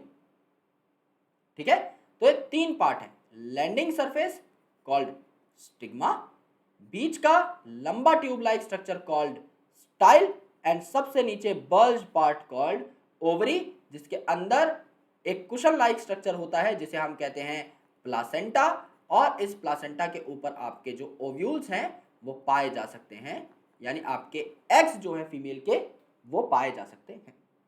ये आपका स्ट्रक्चर होता है। तो सबसे लंबा जो पार्ट है बीच का ट्यूब, इसे हम कहते हैं हॉलोस्टाइल। लैंडिंग जो प्लेटफॉर्म है इसे हम कहते हैं स्टिग्मा, और बेजल यानी बेस पे जो बल्ज्ड पार्ट है, नीचे जो मोटा पार्ट है, इसे हम कहते हैं ओवरी। ठीक है, तो काफी ऐसे प्लांट है जहां पर मेरे दोस्त आपकी सिंगल कार्पल मौजूद होती है। सिंगल कार्पल है तो इसे हम कहेंगे मोनोकार्पलरी, एक ही कार्पल है। और काफी प्लांट्स में आपकी एक से ज्यादा कार्पल हो सकती है, जैसे bicarpellary, tricarpellary, tetracarpellary and so on. अगर वो कार्पल साथ में फ्यूज हैं तो फ्यूज का मतलब होता है सिन, इसे सिन कार्पस कंडीशन कहा जाता है। और एक से ज्यादा कार्पल है और वो अलग अलग है तो इसे एपोकार्पस कंडीशन कहा जाता है। ठीक है, तो सिन का मतलब क्या होता है, सिन का मतलब होता है फ्यूजन, तो फ्यूज्ड मतलब सिन कार्पस, और एपोकार्पस मतलब आपका फ्री, एपोकार्पस होगा आपका फ्री। ऑलराइट, एग्जांपल देख लो भाई, यहां पर देखो आपको ए में क्या दिखाया हुआ है, it is a dissected flower of hibiscus showing pistil, other floral parts have been removed. So hibiscus का आपको क्या दिखाया हुआ है, पिस्टिल दिखाया हुआ है, तो ये स्टिग्मा है। सॉरी ये बीच का स्टाइल है और ये नीचे वाला आपका ओवरी है जो थैलेमस पे टिका हुआ है। ठीक है, सेकंड जो बी है आपका यहां पर क्या दिखाया हुआ है कि आपका सिन कार्पस कंडीशन है। देखो सारी की सारी जो स्टिग्मा थी, सारे जो फीमेल पार्ट थे साथ में आकर के फ्यूज हो गए, यानी यहां पर क्या है, ये आपके फ्यूज्ड हैं, सिन कार्पस कंडीशन है। एग्जांपल क्या है, पेपावर सोमनीफेरम। तो जैसे पापा जो है पूरी फैमिली को बांध के रखते हैं, फ्यूज रखते हैं, वैसे पेपावर में भी क्या होगा, पापावर में भी फ्यूज्ड होंगी आपकी कार्पल्स। पापा से याद कर लो कि कार्पल्स फ्यूज होंगे। लेकिन एक अमेरिकन लौंडा है जिसका नाम है माइकल। ठीक है, अब माइकल तुम्हें पता है यार अमेरिका में कैसा होता है, 18 साल का हो गया, अपने गर्लफ्रेंड के साथ रहता है, मम्मी पापा को छोड़ दिया, तो ये रहता है अकेला। इसकी कार्पल्स रहती है फ्री, इसकी कार्पल रहती है फ्री एपोकार्पस। क्यों? क्योंकि इसका नाम है माइकेलिया। ठीक है, अमेरिका वाले माइकेलिया यानी माइकल की बात कर रहा हूं। इंडियन हो तो भाई फ्रस्ट्रेट नहीं हो जाना है, सिर्फ एग्जाम्पल याद करने के लिए ट्रिक है। ठीक है, बुरा नहीं मानना है किसी बात का। तो पापा फैमिली को फ्यूज करके रखते हैं, बांध के रखते हैं, लेकिन माइकल लड़का अपने मौज में रहता है, ऐश में रहता है। ठीक है, तो ये आपका डायग्राम है सी आपका माइकेलिया का। और चौथा है आपका एक टिपिकल एनाट्रोपस ओव्यूल की ओव्यूल का कैसा डायग्राम होगा, यहां पर हम पहुंचेंगे थोड़ा बाद में दोस्त, क्योंकि अभी आपको ओव्यूल के बारे में कुछ नहीं पता है, तो इस डायग्राम को समझा के वैसे भी कोई फायदा नहीं है। जब मैं आपको ओव्यूल पढ़ा दूंगा, जब मैं आपको बता दूंगा कि चलाजा क्या होता है, जब मैं आपको बता दूंगा कि माइक्रोपाइल क्या होता है, तब जाके आपको पता लगेगा कि ये क्या बना रखा है, उससे पहले आपको कोई भी आइडिया नहीं लगेगा। ठीक है, तो देखो यार, आपकी मल्टी कार्पलरी कंडीशन हो सकती है, या तो आपके ये फ्री हो सकते हैं जैसे आपका माइकल, या आपके बंधे हुए हो सकते हैं साथ साथ जैसे पेपावर, तो पापा जो है यहां पे मौजूद होंगे। ठीक है, अब ये जो ओवरी थी इसके बीच का जो चैम्बर है, ये वाला चैम्बर है ना, ये वाला इलाका, इसे हम क्या कहते हैं, ओवेरियन लोक्यूल कहते हैं। ठीक है, जिसके अंदर क्या मौजूद होते हैं आपके, ये जो आपका यहां पर स्ट्रक्चर है इसे हम क्या कहते हैं, लोक्यूल कहते हैं, ओवेरियन लोक्यूल कहते हैं। तो ये आउटर आपका रीजन है, आउटर आपका रीजन है, दिस इज ओवरी, और इसके अंदर का जो चैम्बर है इसको हमने क्या बोल दिया, इसके अंदर का जो रेड कलर का चैम्बर है इसे हमने क्या बोल दिया, लोक्यूल। इस लोक्यूल में मैंने आपको क्या बताया था भैया, ओव्यूल होंगे, तो नंबर ऑफ ओव्यूल कितना हो सकता है, ओव्यूल क्या बनाता है बड़ा होकर के, देखो यार, ओवरी जब फर्टिलाइज हो जाएगी तो क्या बनाएगी, बड़ी होके मैच्योर होके फ्रूट बनाएगी। ठीक है, और ओव्यूल जब मैच्योर हो जाएंगे आफ्टर फर्टिलाइजेशन तो क्या बनाएंगे, सीड बनाएंगे। यानी जितने सीड किसी प्लांट के अंदर या फ्रूट के अंदर, उतने ही ओव्यूल रहे होंगे। अब मुझे बताओ तरबूज में क्या एक ओव्यूल होगा या मल्टीपल? भाई कॉमन सेंस है, तरबूज में 100 से भी ज्यादा बीज होते हैं, यानी 100 से भी ज्यादा ओव्यूल रहे होंगे, वही तो बीज में कन्वर्ट हुए हैं, राइट। इसका मतलब आप आंख मूंद के कह सकते हो मेरे भाई कि तरबूज में मल्टीपल ओव्यूल कंडीशन रही होगी। लेकिन अगर मैं बात करता हूं भैया आपके आम की, आम में एक गुठली होती है, तो आपको पता है भैया एक ही ओव्यूल था जो आपका कन्वर्ट हुआ है एक सीड के अंदर, तो आपका ओव्यूल सिंगल भी हो सकता है। जैसे कि आपका राइस है, उसका एक दाना इंडिपेंडेंट है, व्हीट का एक दाना इंडिपेंडेंट है, मैंगो के अंदर एक गुठली है, ये सिंगल ओव्यूल है। लेकिन मल्टीपल ओव्यूल, जैसे आपका ऑर्किड है तो मल्टीपल छोटे छोटे काले काले बीज हैं, पपाया है काफी सारे बीज हैं, सेंटर पे से हटाने पड़ते हैं, वाटरमेलन है दुनिया भर के बीज हैं। सो ओव्यूल जो है आपका सीड में कन्वर्ट होता है। इस बात से याद कर लो मेरे भाई कि जितने सीड रहे होंगे एक पर्टिकुलर जगह में, उतने आपके ओव्यूल होंगे। As simple as that, as simple as that. ठीक है, तो काफी ऐसे प्लांट है जिनमें सिंगल ओव्यूल रहते हैं, काफियों में मल्टीपल ओव्यूल भी रहते हैं। अब स्ट्रक्चर ऑफ ओव्यूल की बात कर लेते हैं कि ओव्यूल जो है इसका स्ट्रक्चर कैसा है। ओव्यूल को आप मेगास्पोरेंजियम भी कहते हैं, यानी ओव्यूल के अंदर आपका मेगास्पोर बनेगा। ठीक है, ओव्यूल का स्ट्रक्चर देखिए, जो कि हमने पिछले डायग्राम के अंदर भी नोटिस करने की कोशिश की थी, कर नहीं पाए थे वो अलग बात है। पहले आपको एक बेसिक टर्म बताता हूं, उसके बाद हम अपने हाथों से डायग्राम बनाएंगे जिससे पिछला डायग्राम क्रैक हो जाए। ये स्टॉक है जिसको हम क्या कहेंगे, देखो यार, ओवरी के अंदर ओव्यूल अटैच है ना, तो किसी ना किसी स्टॉक के थ्रू अटैच होगा। उस स्टॉक को, डंडी को क्या कहते हैं हम लोग, फ्यूनिकल कहते हैं। इस फ्यूनिकल पे क्या अटैच है, आपका मेन ओव्यूल अटैच है। अब ये जो ओव्यूल है इस पे एक सेंट्रल पार्ट है जिसमें कुछ सेल्स है कॉल्ड न्यूसिलर सेल्स, ठीक है। इसके बाहर दो लेयर हैं जिन्हें इंटेग्यूमेंट कहा जाता है। इंटेग्यूमेंट का मतलब ही होता है कवर। सो इस सेंट्रल पार्ट के ऊपर दो कवर है, इनर इंटेग्यूमेंट जो अंदर की साइड है और आउटर इंटेग्यूमेंट जो बाहर की साइड है, ठीक है। ये पार्ट जहां पे कवर नहीं है, देखो यहां से यहां तक तो कवर है सी शेप में, ये पार्ट जहां पे कवर नहीं है इसे माइक्रोपाइल कहा जाता है, और माइक्रोपाइल के अपोजिट पार्ट को चलाजा कहा जाता है। और ये पार्ट जहां पे आपका फ्यूनिकल और ये ओव्यूल बेसिकली कनेक्ट हो रहे हैं इसे हाइलम कहा जाता है। It is point of attachment या फ्यूजन या जंक्शन जहां फ्यूनिकल और ओव्यूल आपके अटैच होते हैं। मैं जानता हूं आप में से काफी लोगों को ये बात समझ में नहीं आई होगी और समझ में आने की आवश्यकता भी नहीं है, भाई सब कुछ तुम्हें ही समझ में आ जाएगा तो हम क्यों बैठे हुए हैं राइट। तो अभी एक बार वार्तालाप करते हैं, सुलझा लेते हैं इस मुद्दे को कि सर बड़ा कॉम्प्लेक्स है तो अभी आसान बना देते हैं आप लोगों के लिए, क्योंकि जब हाथ से बनाएंगे तो सारी चीजें समझ में आ जाएंगी, ठीक है। अब देखो यार, सबसे पहले अंदर कुछ टिश्यू है जिसे हमने बोला सेल्स ऑफ न्यूसिलस, या यहां पर प्रेजेंट है आपके कौन, न्यूसिलर सेल्स। न्यूसिलर सेल्स। अब इन न्यूसिलर सेल्स को कवर कर रहे हैं दो इंटेग्यूमेंट्स। पहला आपका कवर मैंने ये बना दिया क्योंकि अंदर की साइड है, जस्ट अटैच है आपका न्यूसिलस से, अंदर की साइड है तो इसे क्या बोला, इनर इंटेग्यूमेंट।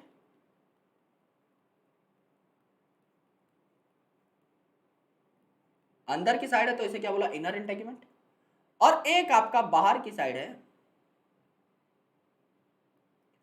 और एक आपका बाहर की साइड है तो इसे क्या बोले, आउटर इंटेग्यूमेंट। इसे बोले आउटर इंटेग्यूमेंट, ठीक है। दो कवर बना लिए, इनर इंटेग्यूमेंट, आउटर इंटेग्यूमेंट। अब ये आउटर इंटेग्यूमेंट जो है यहां से आपका कंटिन्यूअस होता रहेगा एंड आपका इस साइड को जाने की कोशिश करेगा। अब इस साइड को मेरे भाई, ये जो आपका यहां तक का रीजन है इसे हमने क्या बोल दिया, ओव्यूल। ये वाला जो रीजन है इसे बोल दिया ओव्यूल। ये वाली आपकी डंडी है जो इसे कनेक्ट कर रही है प्लेसेंटा से, तो समझ लो ऊपर आपका प्लेसेंटा है, ऊपर आपका क्या है, प्लेसेंटा। तो प्लेसेंटा से ये जो डंडी कनेक्ट कर रही है ओव्यूल को, इसे हमने क्या बोल दिया मेरे भाई, फ्यूनिकल। इसे हमने बोल दिया फ्यूनिकल। यहां तक के रीजन को हमने क्या बोल दिया, यहां तक के रीजन को हमने क्या बोल दिया, यहां तक के रीजन को हमने क्या बोल दिया, ओव्यूल। यहां तक के रीजन को हमने क्या बोल दिया, ओव्यूल। और यहां तक की जो डंडी थी इसे हमने क्या बोल दिया, फ्यूनिकल। यहां तक की डंडी को हमने बोल दिया फ्यूनिकल। तो ये ओव्यूल और इस डंडी के बीच का जो जंक्शन है यहां पर, जहां आपका फ्यूनिकल कनेक्ट कर रहा है, इंटरेक्ट कर रहा है ओव्यूल के साथ, इस रीजन को हमने क्या बोला, जंक्शन को हमने क्या बोला, हाइलम। इस रीजन को हमने बोला हाइलम, ठीक है। इस रीजन को हमने बोल दिया हाइलम। अब ये कुछ ऐसी जगह है जहां पर प्रोटेक्शन आपकी नहीं है। ये जो आपकी प्रोटेक्टिव जगह नहीं है, जहां छेद है, इसे हम क्या बोलेंगे, माइक्रोपाइल। यहां हम इसे बोलेंगे माइक्रोपाइल। और इस माइक्रोपाइल के अपोजिट ये जो चौड़ा वाला पार्ट है इसे हम क्या बोलेंगे, चलाजा। इन दोनों नामों को याद रखना, बहुत तगड़ी रेफरेंस इनका मैं दूंगा आपको इन कमिंग टाइम, जब हम पढ़ेंगे कि एम्ब्रियो सैक कैसे डेवलप होता है in case of female gamete आपका कैसे बनेगा, उस टाइम पर माइक्रोपाइल और चलाजा का बहुत इंपॉर्टेंट रोल आएगा। एक बार इसे रिवाइज करो झटपट।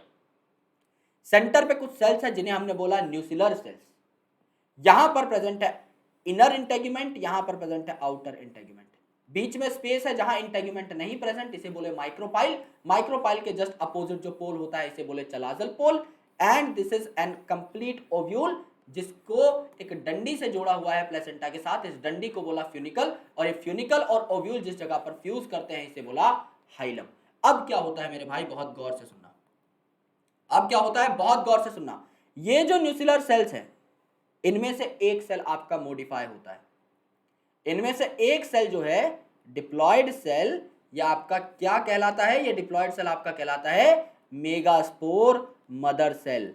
जैसे आपका स्पोरोजिनस टिश्यू था ना मेल के अंदर, जो माइक्रोस्पोर मदर सेल या पॉलन मदर सेल कहला रहा था, यहां पर एक आपका मेगास्पोर मदर सेल बनता है और उसकी डिवीजन स्टार्ट हो जाती है। तो समझ लो ये आपका मेगास्पोर मदर सेल है। एक सेल है तब ये डिवाइड करेगा, ये क्या बना लेगा आपका, 2 सेल बना लेगा, फिर क्या बना लेगा आपके 4 सेल बना लेगा,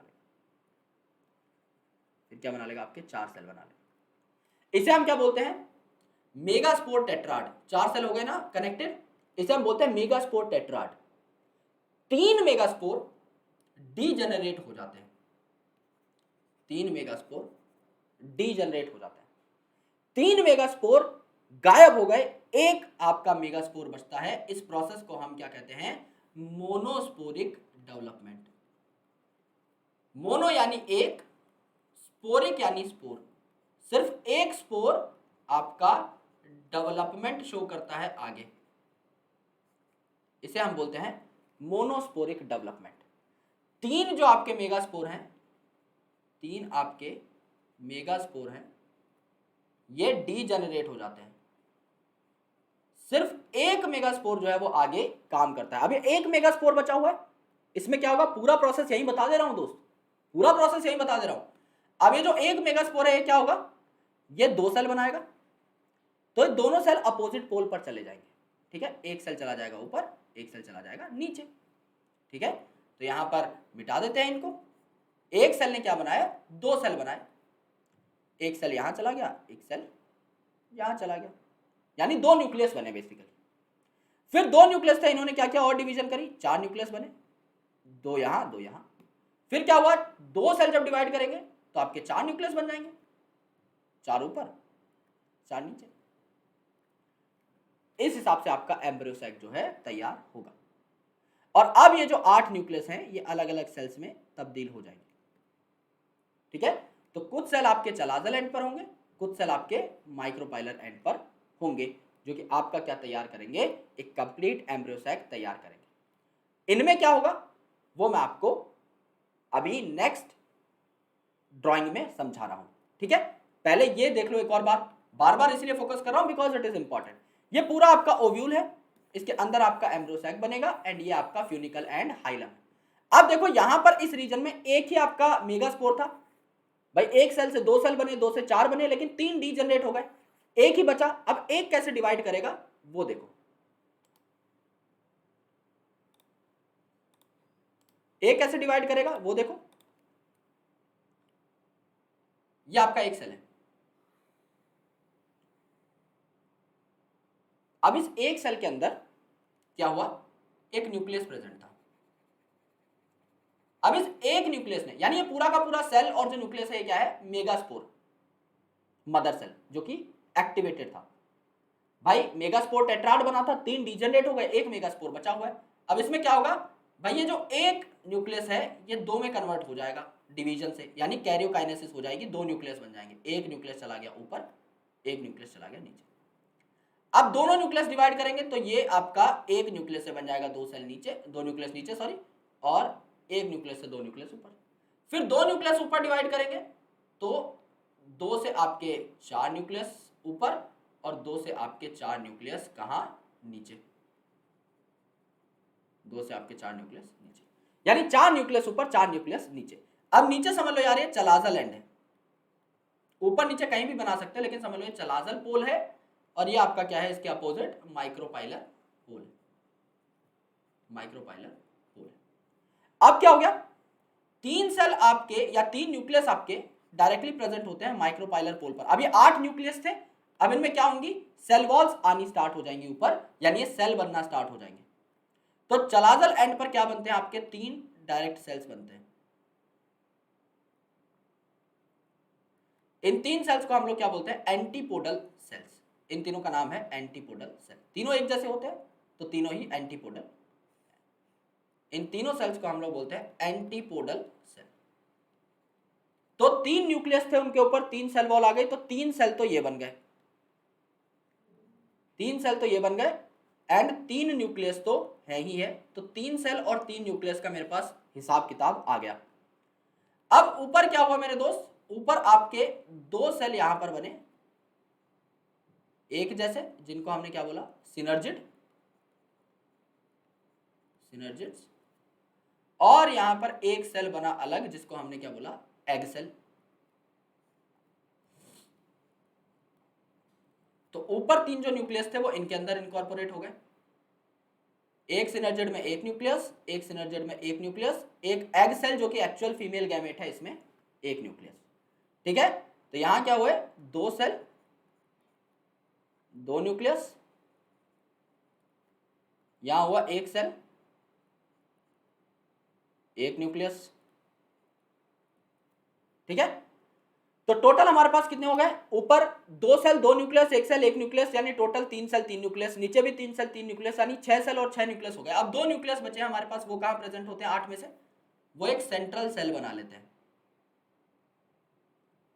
तो बीच में एक ही सेल प्रेजेंट है। अब ये 2 न्यूक्लियस एक ही सेल के अंदर है, तो ये इंटरेस्टिंग बात है।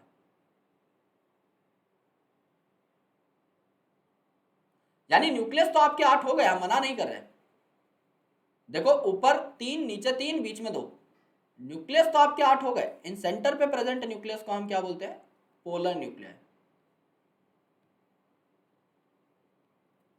ठीक है, न्यूक्लियस तो 8 हो गए, 2 न्यूक्लियस प्रेजेंट है, लेकिन सेंटर पे सेल कितना है, एक सेल है ना भैया। तो टोटल कितने सेल हुए, ऊपर 3 नीचे 3 सेंटर पे 1, तो टोटल जो कंडीशन हुई है 8 न्यूक्लिएटेड 7 सेल्ड।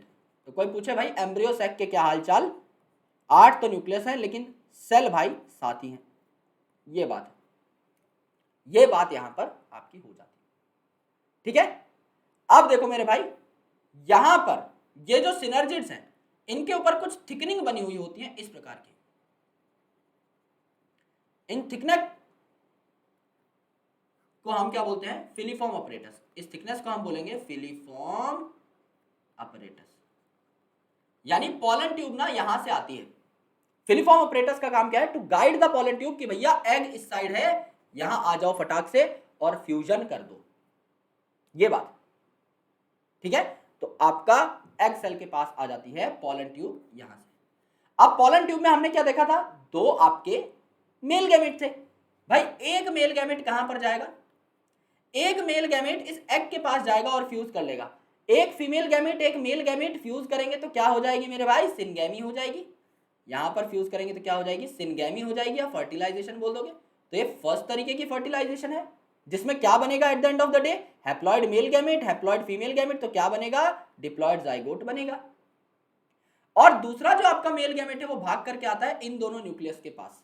तो पहले ये 2 न्यूक्लियस है, आपस में फ्यूज कर जाएंगे डिप्लॉइड पोलर न्यूक्लियस बनाने के लिए, और इसमें ऊपर से आ गया आपका एक मेल गैमेट, और तो ये तीनों चीजें फ्यूज कर जाएंगी, तो इसे क्या बोला जाता है, ट्रिपल फ्यूजन। जो एक और तरीके की फ्यूजन है, ट्रिपल फ्यूजन दूसरे तरीके की फ्यूजन है।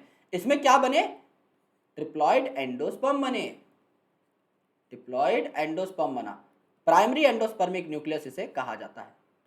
और ये जो सेल है ओवरऑल, इसे प्राइमरी एंडोस्पर्मिक सेल कह दिया जाएगा, जो कि आपका सेंट्रल सेल था ना, पोलर सेल या सेंट्रल सेल जिसे कह रहे थे, इसे हम प्राइमरी एंडोस्पर्मिक सेल यानी पैक कह देंगे।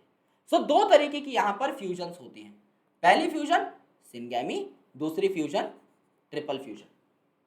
तो इसे कहा जाता है डबल फर्टिलाइजेशन, क्योंकि 2 फर्टिलाइजेशन हो रही हैं, एक मेल और फीमेल के बीच में टू मेक जाइगोट, एक 2 पोलर न्यूक्लियस और एक मेल गैमेट के बीच में टू मेक एंडोस्पर्म। इसका बनना जरूरी है क्योंकि खाने पीने का मटेरियल प्रदान करता है आपके डेवलपिंग जाइगोट को।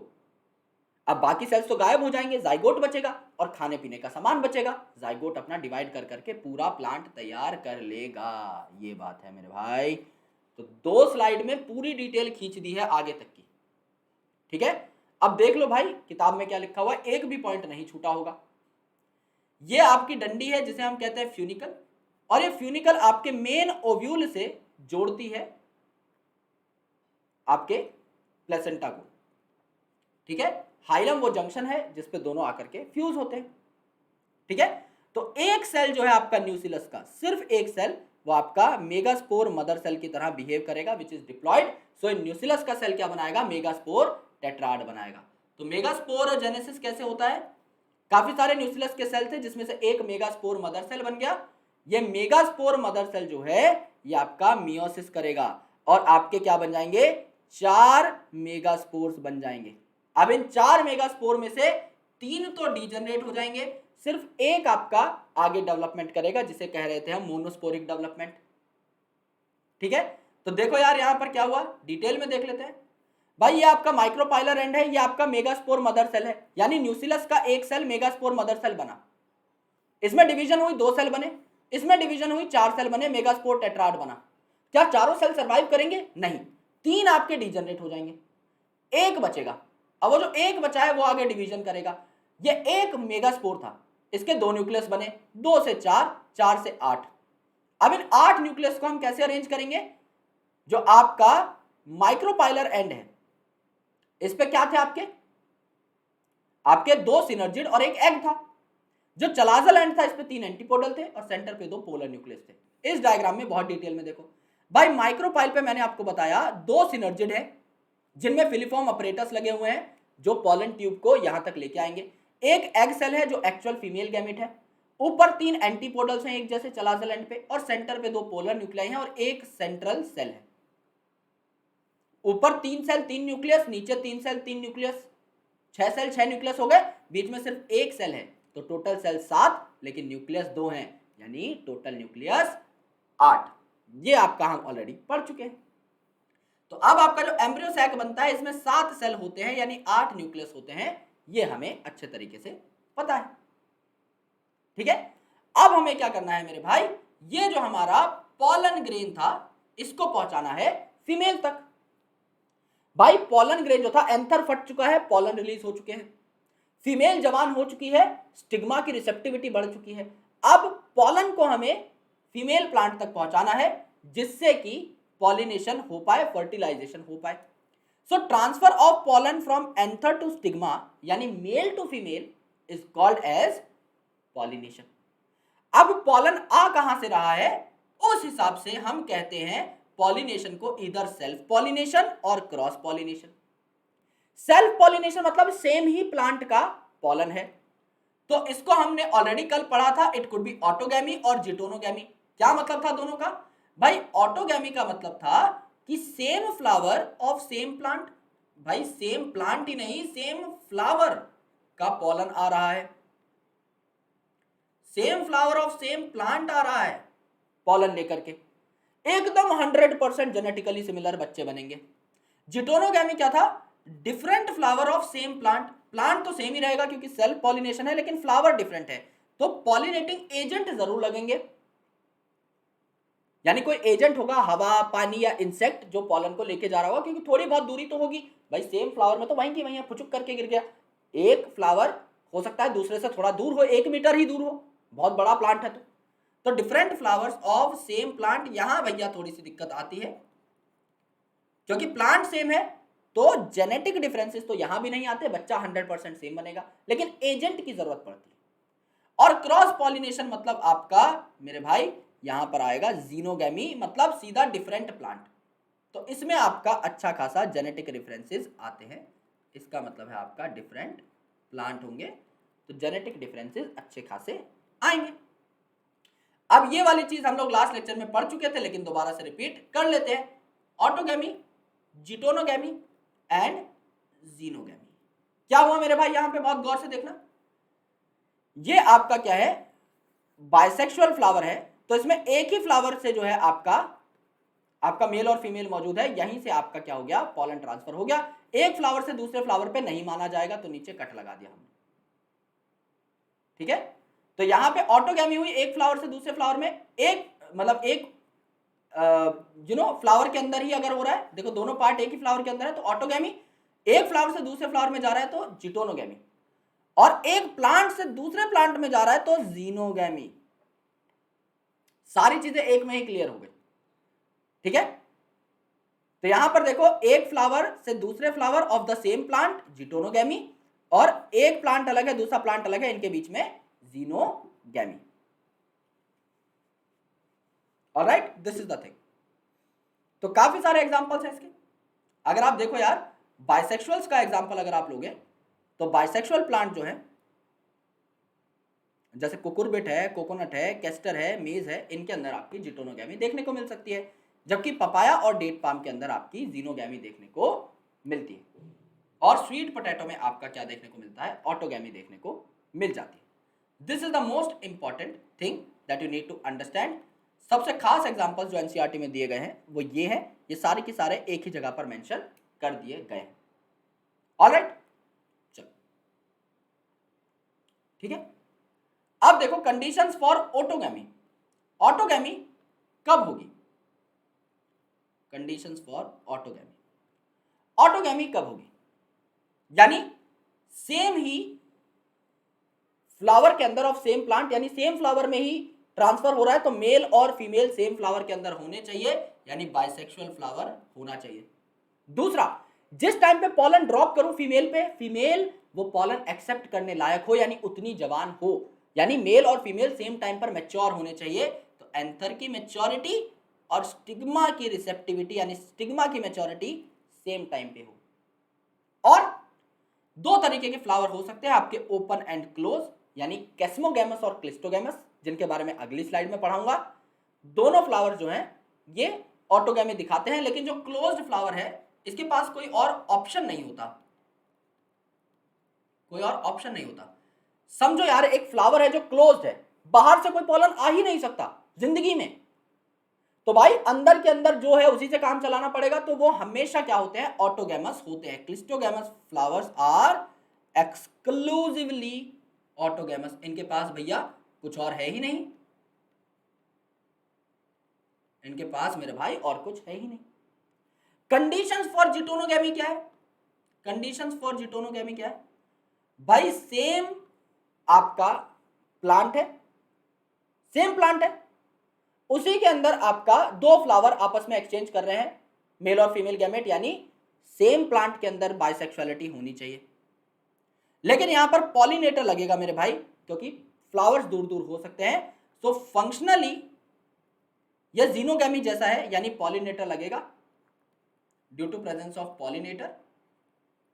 लेकिन जेनेटिकली ये ऑटोगैमी है, क्योंकि 100% सिमिलर बच्चे बनेंगे to parents, 100% similar to parents जो बच्चे बनेंगे, क्योंकि सेम प्लांट के अंदर सब कुछ हो रहा है, तो genetically it is autogamy but functionally it is xenogamy.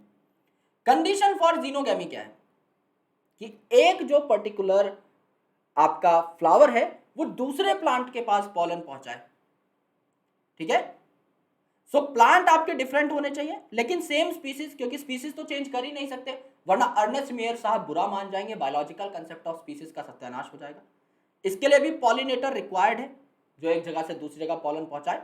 And ultimately मेरे भाई यहाँ पे वेरिएशंस तो मैक्सिमम आएंगी ही आएंगी, इनको तो कोई नहीं रोक सकता, क्योंकि प्लांट डिफरेंट हो गया तो कुछ ना कुछ उसमें डाइवर्सिटी तो होगी ही होगी। अब दो तरीके के फ्लावर्स मैंने आपको बताया थे यार, क्लिस्टोगैमस और कैस्मोगैमस। अब एक फ्लावर है जो ओपन है, एक फ्लावर ओपन है तो इसके पास अपॉर्चुनिटी है कि किसी और प्लांट का पॉलन इस पे आ जाए, किसी और फ्लावर का पॉलन इस पे आ जाए, अपॉर्चुनिटी है क्योंकि खुला है। एक फ्लावर बंद है भाई, इसी सेम फ्लावर का पॉलन ही जा सकता है, बस किसी और फ्लावर का भी नहीं आ सकता ऑफ द सेम प्लांट, क्योंकि बंद है, गेट ही बंद है, कोई आ ही नहीं सकता। इस फ्लावर के जो अंदर हो रहा है बस वही काम चल रहा है, इसके अलावा कोई भी चीज साइड में नहीं हो रही। तो क्लिस्टोगैमस फ्लावर क्लोज है तो सिर्फ ऑटोगैमी हो सकती है यहां पर, ठीक है। तो पॉलिनेटर की रिक्वायरमेंट है ही नहीं, और सीड सेट आपको कंफर्म मिलता है, यानी क्योंकि भाई पॉलिनेटर की जरूरत ही नहीं है, तो पॉलिनेटर हो तो भी कोई फर्क नहीं पड़ रहा, ना हो तो भी कोई फर्क नहीं पड़ रहा, यहां तो पॉलिनेशन फ्लावर के अंदर ही अंदर होगी और assured seed set 100% seed set मिलेगा। जबकि कैस्मोगैमस जो है ये ओपन फ्लावर होता है, तो इसके अंदर ऑटोगैमी भी हो सकती है, यानी सेम फ्लावर का भी आ सकता है, जिटोनोगैमी भी हो सकती है, यानी different flower of same plant का भी आ सकता है, ओपन है तो कोई भी आ सकता है, और जीनोगैमी भी हो सकती है, यानी दूसरे प्लांट से भी आ सकता है। तो पॉलिनेटर की यहां पर रिक्वायरमेंट होती है। और जो क्लिस्टोगैमस होते हैं they are usually underground flower, थोड़ा सा नीचे प्रेजेंट होते हैं, तो एक क्लोज्ड होते हैं, ठीक है। तो जैसे वायोला, कॉमलिना, ऑक्सैलिस वगैरह में ना क्लिस्टोगैमस, कैस्मोगैमस दोनों तरीके के फ्लावर्स मौजूद होते हैं। तो कुछ ओपन होते हैं, कुछ ओपन नहीं भी होते। नाउ पॉलिनेटिंग एजेंट कि यार अब हमने बात करी कि पॉलन का एक जगह से दूसरी जगह पहुंचना जरूरी है, लेकिन हलवा है क्या भाई, फ्री में थोड़ी पहुंचा दोगे। या तो कोई ऐसी चीज पहुंचाएगी जो जिंदा नहीं है जिसे अबायोटिक एजेंट कहा जाता है, या कोई ऐसी चीज पहुंचाएगी जो जिंदा है जिसे बायोटिक एजेंट कहा जाता है। अब अबायोटिक एजेंट में दो चीजें आती हैं, या तो आपकी हवा पहुंचाएगी दैट इज अनीमोफिली, या तो आपका पानी पहुंचाएगा जो वाटर वाले प्लांट है जैसे कि आपका हाइड्रोफिली। ठीक है, पर लेकिन अबायोटिक जो है ना, इनमें समझ तो है नहीं। तो यूजुअली जो आपके फ्लावरिंग प्लांट्स हैं वो बायोटिक एजेंट्स का ज्यादा प्रयोग करते हैं, अबायोटिक का थोड़ा कम। ठीक है, और अबायोटिक में भी विंड का थोड़ा ज्यादा करते हैं। तो अमंग अबायोटिक आपका विंड का ज्यादा इस्तेमाल होता है as compare to that of water, यानी अनीमोफिली ज्यादा होती है हाइड्रोफिली के कंपैरिजन में। और ओवरऑल अगर आप देखें तो बायोटिक सबसे ज्यादा होता है, और बायोटिक के अंदर भी जो आपके हनी बी हैं दे आर गुड पॉलिनेटर्स। इसीलिए अल्बर्ट आइंस्टीन साहब ने कहा था कि जिस दिन इस दुनिया पे से हनी बी लुप्त हो जाएंगे उसके कुछ सालों बाद इंसान भी खत्म हो जाएंगे, क्योंकि हनी बी अगर खत्म हो गए तो पॉलिनेशन कौन कराएगा, पॉलिनेशन नहीं होगी तो फसल की अगली जनरेशन नहीं आएगी, फसल की अगली जनरेशन नहीं आएगी तो खाओगे क्या, और खाओगे नहीं तो जिंदा रहोगे कैसे, यानी अकॉर्डिंगली ह्यूमन पॉपुलेशन भी डिक्लाइन होना स्टार्ट हो जाएगी। तो यहां पर क्या है, सबसे ज्यादा इस्तेमाल करी जाती है कौन, बायोटिक एजेंट। और बायोटिक एजेंट में भी सबसे ज्यादा कौन इस्तेमाल करी जाती है, हनी बी। अबायोटिक एजेंट थोड़ी कम इस्तेमाल होती है, लेकिन इसमें हवा का ज्यादा इस्तेमाल किया जाता है as compare to that of water, क्योंकि हवा सबके पास है, पानी सिर्फ उन्हीं प्लांट्स के पास है जो एक्चुअल में पानी में रहते हैं। सो बायोटिक भी अलग अलग प्रकार की होती है यार। आपका एनिमल करा सकते हैं बड़े, जैसे लंगूर करा सकते हैं, आपके लिजर्ड्स करा सकती हैं, इंसेक्ट्स करा सकते हैं, एंट करा सकती हैं, बैट करा सकते हैं जिसे कहा जाता है चिरेप्टेरोफिली, बर्ड करा सकते हैं जिसे कहा जाता है ऑर्निथोफिली, स्नेल करा सकते हैं। तो काफी एनिमल्स हैं जो आपका पॉलिनेशन कराते हैं। सबसे पहले इनमें से हम टारगेट करते हैं विंड पॉलिनेशन को, कि हवा से पॉलिनेशन कैसे होता है। सबसे पहले उन प्लांट्स का फीचर क्या है जो विंड पॉलिनेशन कराते हैं।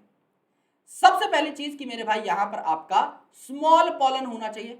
भाई हवा से उड़ा के तुम्हें दूसरी जगह पहुंचाना है तो स्मॉल पॉलन होगा, लाइट पॉलन होगा तो मजा आएगा, जल्दी उड़ जाएगा। और it should be non sticky. भाई अगर ये स्टिकी है तो चिपका ही रह जाएगा ना एंथर पे। भाई मैं इस टेबल पे चिपक जाऊं और कहूंगा भाई नहीं उठूंगा तो हवा मुझे उड़ा के थोड़ी ले जाएगी। लेकिन अगर मैं एक पॉलन रख दूं जो लाइट है, जो नॉन स्टिकी है, जैसी हवा आएगी लुढ़कता लुढ़कता उड़ जाएगा, राइट।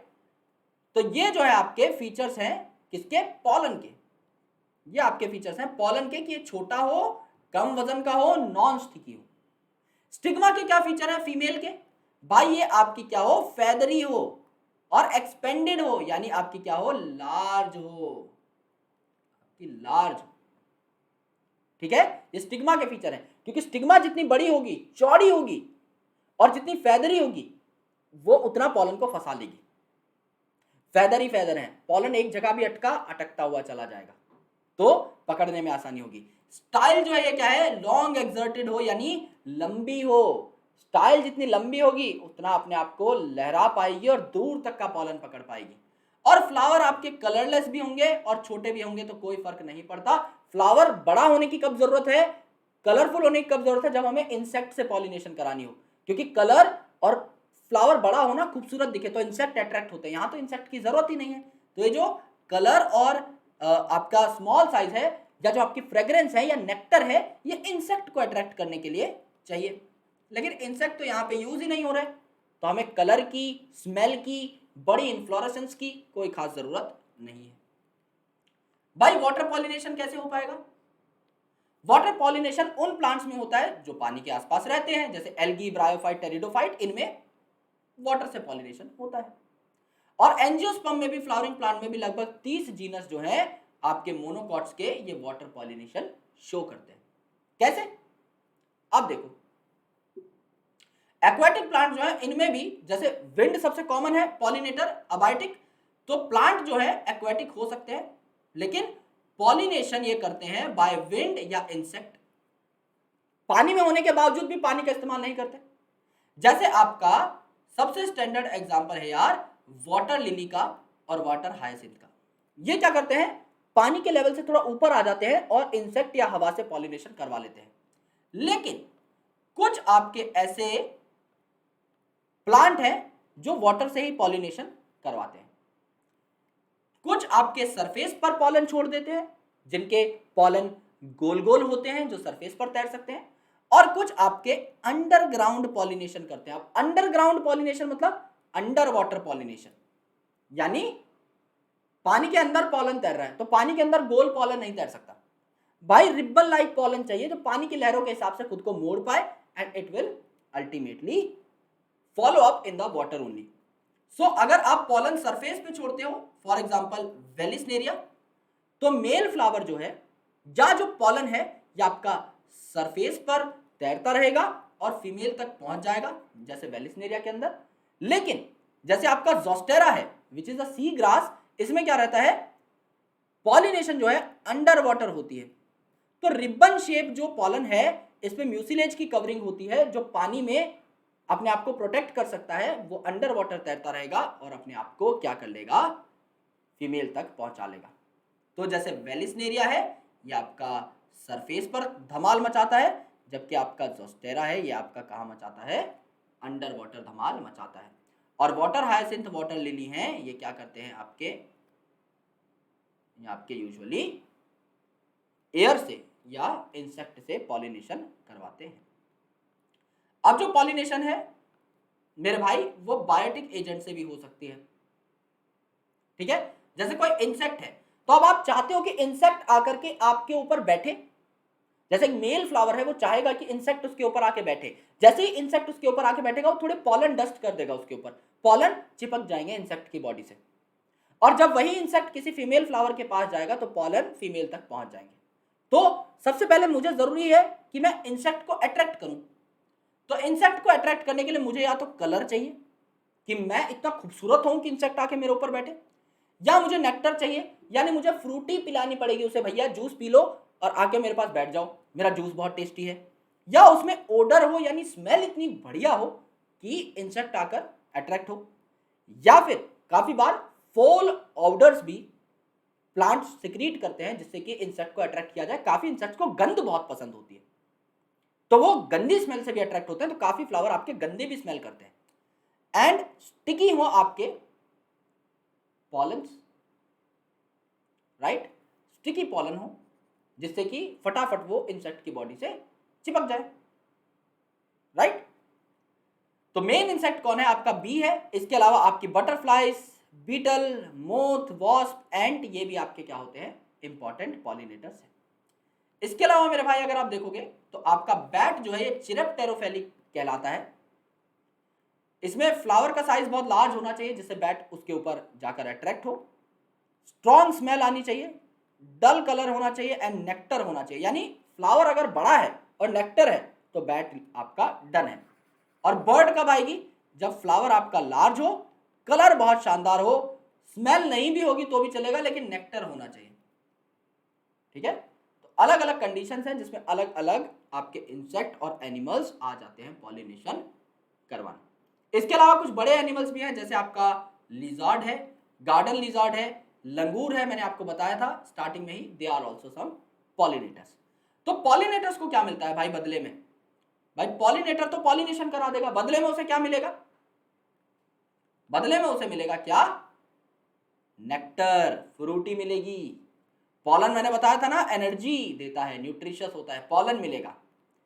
अंडे देने की जगह मिलेगी, जैसे अमॉर्फोफेलस जो है इस फ्लावर की इन्फ्लोरेसेंस 6 फीट जितनी चौड़ी होती है, इतना बड़ा फ्लावर 6 फीट का, यानी डबल बेड, सो सकते हो भाई इस फ्लावर के ऊपर। ये अमॉर्फोफेलस काफी सारे इंसेक्ट्स को कहता है भाई अपने अंडे जो है ये सेफ जगह है यहाँ पे रख दो, पर मेरे पॉलन यार मेरे काम की जगह पर छोड़ दो, ठीक है। और युक्का प्लांट और मोथ में भी ऐसी एसोसिएशन होती है। मोथ कहता है मैं तुम्हारी पॉलिनेशन करा दूंगा, और युक्का प्लांट बोलता है भाई मैं तुम्हें अंडे देने के लिए एक स्पेसिफिक जगह दे दूंगा और मेरे कुछ फ्रूट भी मैं दे दूंगा तुम्हें खाने के लिए। तो युक्का जो है वो अपने फ्रूट थोड़े या सीड थोड़े दे देता है मोथ को खाने के लिए, और स्पेशल जगह दे देता है फॉर एग लेइंग, और मोथ बदले में क्या करा देता है, पॉलिनेशन करवा देता है। तो अलग अलग चीजें हो सकती हैं, स्पेशल जगह मिलना, अंडे देने की जगह मिलना, फ्रूट खाने के लिए मिलना, सीड खाने के लिए मिलना, पॉलन खाने के लिए मिलना, नेक्टर पीने के लिए मिलना, एस्थेटिक प्लेजर है, अच्छी स्मेल आना, खूबसूरत फ्लावर के ऊपर बैठना, ये सारी चीजें जो हैं ये आपका एक प्लांट दे सकता है एक पर्टिकुलर पॉलिनेटर को, जिससे कि एक पॉलिनेटर उसका काम कर पाए, ठीक है, उसका काम कर पाए। So this is the thing. Alright, चलो अब थोड़ा बढ़ते हैं आगे की तरफ and let's talk about the out breeding devices. Out breeding मतलब इन ब्रीडिंग का उल्टा। इन ब्रीडिंग मतलब एक ही जैसे प्लांट से बार बार रिप्रोडक्शन करते रहना। सेक्सुअल रिप्रोडक्शन जब बार बार एक ही जैसे प्लांट से होगी तो भाई दिक्कत हो जाएगी, राइट। एक ही प्लांट में मेल और फीमेल पार्ट थे, बार बार उन्हीं में रिप्रोडक्शन हो रहा है, डिप्रेशन आ जाएगी। इन ब्रीडिंग डिप्रेशन इसे बोला जाता है कि भाई तुम कुछ तो अलग कर लो जिंदगी में, तुम्हारे अंदर बिल्कुल वेरिएशन नहीं आ रही है, तो तुम आगे कोई समस्या आएगी तो अडेप्ट कैसे करोगे, नेचर तुम्हारे लात मार देगा। समझ लो, नेचर किसको प्रमोट करता है? जो अडेप्टिव हो, जिसमें अडेप्टेबिलिटी अच्छा हो, जिसमें वेरिएशंस बहुत खतरनाक हो। तुम इतनी बार आपका इनब्रीडिंग कर चुके कि तुम्हारे अंदर वेरिएशन है ही नहीं, नेचर क्यों प्रमोट करेगा भला? इसीलिए तो सेक्सुअल रिप्रोडक्शन इंट्रोड्यूस करी गई थी कि थोड़ी बहुत वेरिएशन आए, मेल और फीमेल का जो है वहां पर कैरेक्टर्स का मिलन हो। लेकिन यहां पर भी प्लांट इनब्रीडिंग कर रहा है, एक ही फ्लावर में क्लोज करके अंदर ही अंदर जो है पॉलन ट्रांसफर हो रहा है, डजंट मेक एनी सेंस। तो हमें कुछ डिवाइसेस तैयार करने पड़ते हैं जो मेक श्योर करें कि भैया अलग अलग वेरिएशन यहां पर आए। तो आउट ब्रीडिंग डिवाइसेस के अंदर काफी सारी चीजें आती हैं, इनके बारे में डिस्कस कर लेते हैं। काफी सारे ऐसे फ्लावर हैं मेरे दोस्त जो बाइसेक्सुअल होते हैं। अब बाइसेक्सुअल फ्लावर हैं तो ऑटोगैमी होने के चांसेस इनके अंदर बहुत ज्यादा होते हैं, जिससे होमोजाइगोसिटी इंक्रीज करती है, यानी एक जैसे कैरेक्टर ही अगली जनरेशन में आते रहते हैं। तो इनका सरवाइव करना बहुत मुश्किल हो जाता है। जब कंटिन्यूअस ऑटोगैमी होती है तो हार्मफुल ट्रेट्स एक्सप्रेस करते हैं और ये आगे भविष्य में बहुत अच्छा प्रदर्शन नहीं कर पाएंगे। सो टू अवॉइड ऑटोगैमी, प्लांट अलग अलग तरीके से अपने आप को प्रिवेंट करता है। जैसे मैच्योरिटी जो है मेल और फीमेल सेक्सुअल ऑर्गन्स की वो अलग अलग टाइम पे हो, कि पॉलन आया सेम फ्लावर का लेकिन फीमेल तब तक मैच्योर ही नहीं थी, या फीमेल पहले मैच्योर हो गई पॉलन आया ही नहीं, तो क्या हुआ, सेल्फ फर्टिलाइजेशन नहीं हो पाई। दूसरा, पोजीशन डिफरेंट हो मेल और फीमेल पार्ट की। भाई नीचे है आपका पॉलन और ऊपर है फीमेल पार्ट, भाई कैसे उड़ के जाएगा? उड़ के नीचे ही तो गिरेगा ना ड्यू टू ग्रेविटी, ऊपर तो जा नहीं पाएगा। तो सेम फ्लावर की पोजीशन में इतना डिफरेंस हो मेल और फीमेल सेक्स ऑर्गन की कि वो कभी मिल ही ना पाए। यूनिसेक्सुअल फ्लावर तैयार करो, भाई अगर एक फ्लावर में एक ही सेक्स है सिर्फ मेल, तो फीमेल तो दूसरे प्लांट की लेनी पड़ेगी, और दूसरे प्लांट के पास गए तो वेरिएशन आ ही जाएगी, राइट। दूसरे प्लांट पे गए तो वेरिएशन आ ही जाएगी। चौथा है सेल्फ इनकम्पैटिबिलिटी, यानी प्लांट जो है, फीमेल जो है खासकर, उसके पास ये अपॉर्चुनिटी होती है टू रिजेक्ट अ पॉलन। वो पॉलन के मुंह पे मना कर सकती है कि भाई मुझे तुम चाहिए ही नहीं। देखो इंसानों में तो ये फितरत है ही कि यहां भी फीमेल मोनोपॉली है, कि यहां भी फीमेल के पास ये ताकत है कि वो मेल को मुंह पे मना कर सकती है, और प्लांट में भी ये ताकत है, राइट। यहां पर भी काफी दिल जले आशिक बैठे होंगे जो अभी रोने लग पड़े होंगे, अरे सर क्या कह दिया आपने। तो भाई बात ठीक है, मानो ना मानो बात ठीक है, मेल दिल के साफ होते हैं यार, हम लोग रिजेक्ट विजेक्ट नहीं करते, ठीक है, क्योंकि हमारे पास ऑफर्स वैसे ही बहुत कम है। लेकिन फीमेल के पास यहां पर क्या है, ये पॉलन को चेक करती है whether the pollen is compatible और नॉट। समझ लो इसके पास दो पॉलन आके झड़ गए, इसने देखा पॉलन ए जो है ये तो साला अपने ही प्लांट का है, और पॉलन बी जो है ये दूसरे प्लांट का है जिसमें अच्छी वेरिएशंस है, तो ये ए को मना कर देगी कि भैया तुम इनकम्पैटिबल हो, तो पॉलन ट्यूब ग्रोथ ही नहीं हो पाएगी, जबकि दूसरा जो पॉलन है ये ग्रो कर जाएगा। इसे कहते हैं dialogue between female and male, इसे कहते हैं पॉलन पिस्टिल इंटरेक्शन। पॉलन जब आता है पिस्टिल के ऊपर यानी स्टिग्मा के ऊपर जब बैठता है तो इन दोनों के बीच में वार्तालाप होती है, केमिकल कोऑर्डिनेशन होती है, जिससे कि पिस्टिल को पता लग जाता है कि ये पॉलन मेरे लायक है भी या नहीं, और अगर पॉलन लायक होता है तो पॉलन ट्यूब ग्रो कर जाती है, अगर पॉलन लायक नहीं होता तो भगा दिया जाता है लात मार के, इनकम्पैटिबल घोषित कर दिया जाता है। तो pollen from same anther is rejected. So ये एक जेनेटिक मैकेनिज्म है जो ऑटोगैमी और जिटोनोगैमी दोनों को प्रिवेंट करता है। ये कहता है यार मुझे तो डिफरेंट ही चाहिए, मुझे तो सिर्फ जीनोगैमी ही चाहिए, ठीक है। तो आप अच्छे प्लांट्स उगाने के लिए आर्टिफिशियल हाइब्रिडाइजेशन भी कर सकते हो। आर्टिफिशियल हाइब्रिडाइजेशन मतलब आर्टिफिशियल किया है आपने हाइब्रिडाइजेशन, खुद की मर्जी से किया है, यानी समझ लो मेरे पास एक पॉलन है, मेरे पास ये एक पॉलन है और मैं चाहता हूं भाई यही फीमेल के पास जाकर के उगे, तो मैं क्या करूंगा, एक ये फ्लावर था जिसपे फीमेल ऑर्गन था और मेल ऑर्गन था, ये एंथर बना दिया, एंथर फिलामेंट बना दिया। मेल और फीमेल ऑर्गन दोनों थे। मैंने सबसे पहले क्या किया भाई, मैं नहीं चाहता कि इस मेल का पॉलन यहां पर पहुंचे, तो पहले मैंने इस मेल को ही काट दिया, मैंने इस मेल पार्ट को रिमूव कर दिया। इसे हम कहते हैं इमास्कुलेशन। मास्कुलाइन किसे कहा जाता है, मर्द को। ई कर दिया है मास्कुलाइन को, यानी एलिमिनेट कर दिया है मेल को।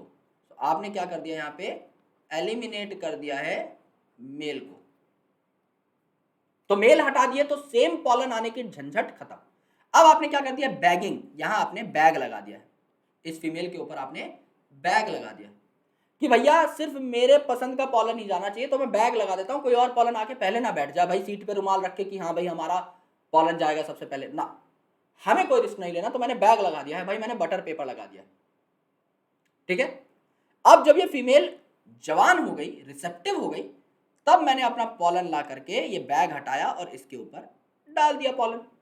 अब ये पॉलन एक्सेप्ट हो गया, कोई और पॉलन यार फिर भी ना आए, रिस्क हटाने के लिए मैंने दोबारा से बैग इसके ऊपर ढक दिया। इसे कहा जाता है इमास्कुलेशन एंड बैगिंग टेक्निक। तो क्या हुआ, यहां पर इमास्कुलेशन कर दिया मैंने, एंथर रिमूव कर दिया, और बैगिंग कर दिया मैंने, स्टिग्मा को कवर कर दिया, बिफोर एंड आफ्टर पॉलिनेशन, जिससे मेरे पसंद का जो पॉलिनेशन है वो हो जाए और मेरे पसंद की अगली जनरेशन बने। अब मैंने आपको बताया था पॉलन पिस्टिल इंटरेक्शन के बारे में कि फीमेल के पास ये ताकत है कि वो मेल को रिजेक्ट कर सकती है, ठीक है। सो इसमें वो सारे के सारे इवेंट्स आते हैं। It involves all events after pollination, जब पॉलन आकर के फीमेल के ऊपर बैठा तब से लेकर के till the entry of pollen tube in ovule, जितने भी इवेंट्स है सारे के सारे पॉलन पिस्टिल इंटरेक्शन कहलाए, ठीक है। जैसे ही पॉलन आया ऑन स्टिग्मा, पॉलन आया ऑन स्टिग्मा, बोरॉन आपको पता है पॉलन ट्यूब ग्रोथ कराता है, मिनरल न्यूट्रिशन में हम पढ़ चुके हैं। पॉलन आया स्टिग्मा पे, या तो रिजेक्ट हो जाएगा, ठीक है, कि भाई ये इनकम्पैटिबल है, कि भाई डिफरेंट स्पीसीज का है, तो डिफरेंट स्पीसीज का नहीं ले सकते, डिफरेंट प्लांट का ले सकते हो, या ये इनकम्पैटिबल है तो इसे रिजेक्ट कर दिया, और अगर कंपैटिबल है तो इसे एक्सेप्ट कर लिया। अब इसके लिए केमिकल डायलॉग होते हैं मेल और फीमेल के बीच में कि भैया प्लीज मुझे अंदर आने दो, ऐसा मेल बोलेगा, और वो बोलेगी चल भाग, तू तो सेम स्पीसीज का है लेकिन सेम फ्लावर का भी है, तो तुझे नहीं लेंगे, सेम स्पीसीज का डिफरेंट फ्लावर से आ रहा होगा उसको ले लेंगे। तो केमिकल डायलॉग बाजी होती है, थोड़ा सा ड्रामा होता है, जिसके बाद पॉलन ट्यूब आपकी ग्रो करती है। अगर एक्सेप्ट हो जाए तो पॉलन ट्यूब ग्रो करेगी। मैंने आपको बताया था जर्मपोर नाम की एक जगह है जहां पर आपका एक्साइन यानी स्पोरोपोलन प्रेजेंट नहीं रहता, तो यहां से आपकी पॉलन ट्यूब आएगी, ठीक है। तो दो मेल गैमेट आ जाएंगे यहां पर और एक वेजिटेटिव सेल आ जाएगा, ठीक है। तो जनरेटिव सेल ने दो मेल गैमेट बनाए और एक वेजिटेटिव सेल था, ये आ गए आपके पर्टिकुलर स्टिग्मा से होते हुए स्टाइल के पास, ठीक है। स्टाइल से होते हुए ये कहां पर चले गए, आपके नीचे चले गए ओवरी के पास। तो स्टाइल आपकी दो प्रकार की होती है, या तो हॉलो स्टाइल होगी जो अंदर आने देगी बहुत अच्छे तरीके से, या आपकी सॉलिड होगी। तो इस सॉलिड स्टाइल में भी देयर इज सम गैप जो कि ट्रांसमिशन टिश्यू बनाता है, जिसके थ्रू आपका पॉलन ट्यूब अंदर ग्रो कर सके। So there is a chemotropic movement. Chemotropic movement मतलब केमिकल के रेफरेंस में भाई पॉलन जो है उसने कुछ केमिकल बनाए जिसकी वजह से पता लग गया आपके स्टिग्मा को कि भाई अपना सपनों का राजकुमार आ चुका है, दरवाजे खोल दो, इसको अंदर जाने दो। तो अंदर का पूरा रास्ता क्लियर हो जाता है, ट्रांसमिशन टिश्यू के थ्रू होते हुए पॉलन आपका कहां पहुंच जाता है, आपका फीमेल गैमेट तक पहुंच जाता है। तो अब वेजिटेटिव सेल का कोई काम नहीं है, तो ये डीजनरेट हो जाएगा, सिर्फ दो मेल गैमेट बचेंगे। अब एक मेल गैमेट कहा जाएगा इन दो पोलर न्यूक्लियस के पास और बना लेगा प्राइमरी एंडोस्पर्म न्यूक्लियस, और एक मेल गैमेट कहा जाएगा इस सेंट्रल एग के पास और बना लेगा डिप्लॉयड जाइगोट, ठीक है।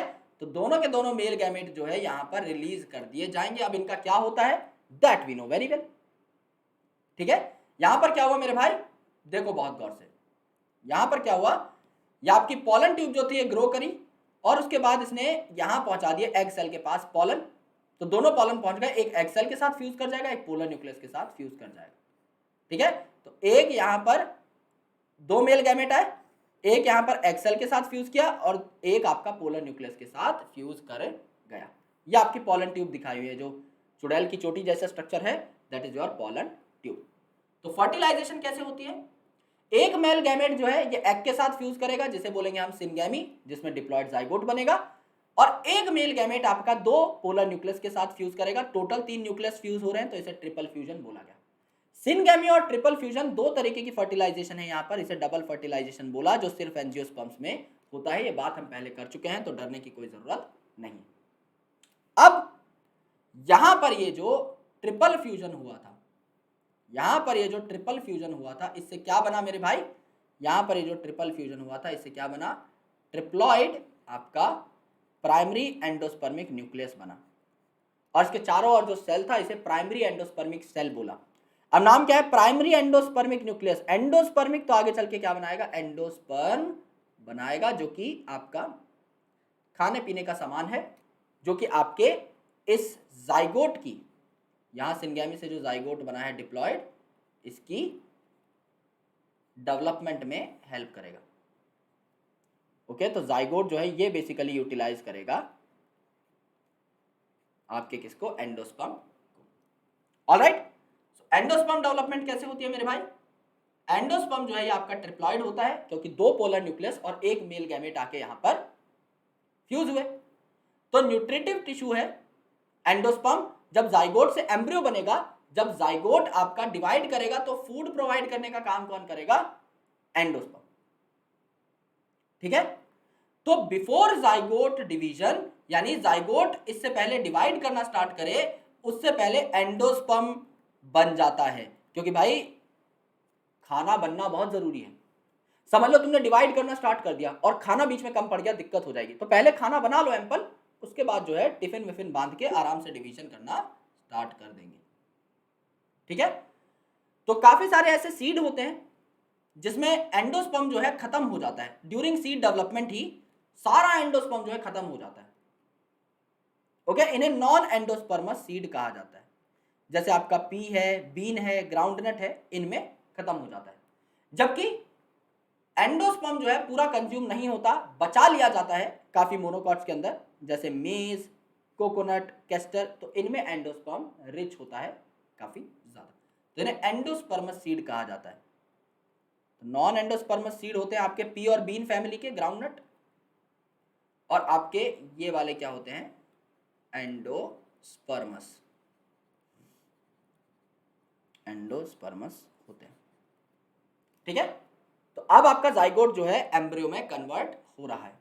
तो ये आपका प्राइमरी एंडोस्पर्मिक न्यूक्लियस था और इसके चारों ओर प्राइमरी एंडोस्पर्मिक सेल। यहां पर फ्री न्यूक्लियर डिवीजन होती है, यानी इनके ऊपर कोई सेल वॉल नहीं बनती। तो एक यानी आपका जो प्राइमरी एंडोस्पर्मिक न्यूक्लियस था, इन्हें काफी सारे न्यूक्लियस बनाए। ठीक है, काफी सारे न्यूक्लियस यहां पर हो गए, और फिर आपकी साइटोकाइनेसिस हुई, यानी फिर काफी सारे आपके सेल्स भी यहां पर बने, काफी सारे सेल्स भी यहां पर बने। जैसे आप नारियल पानी अगर पीते हो, तो नारियल पानी का जो पानी है, it is free nuclear endosperm, यानी वो ये न्यूक्लियस है, वो ये न्यूक्लियस है, फ्री पड़े हुए हैं, यानी ट्रिप्लॉइड न्यूक्लियस है उसके अंदर काफी, तो काफी एनर्जी होती है नारियल पानी में। जबकि जो आपका व्हाइट एडिबल पार्ट है ना, कर्नल जिसे बोलते हैं, खोपरा जिसे बोलते हैं नारियल का, वो क्या है आपका? सेलुलर एंडोस्पर्म है, यानी उसमें सेल वॉल आपकी बन चुकी है, वो आपका क्या है? Cellular endosperm. ठीक है, तो नारियल इसीलिए बोला जाता है यार बहुत ही ज्यादा स्पेशल है, क्योंकि इसके अंदर आपका सेल्यूलर और न्यूक्लियर, फ्री न्यूक्लियर एंडोस्पर्म दोनों प्रकार की चीजें आपकी मौजूद हैं। तो कोकोनट जो पीता है उसकी मौज हो जाती है। ठीक है, let me just check out the slide once, कितनी स्लाइड्स हमारी रहती हैं अभी, so that I can make a track of it. Alright,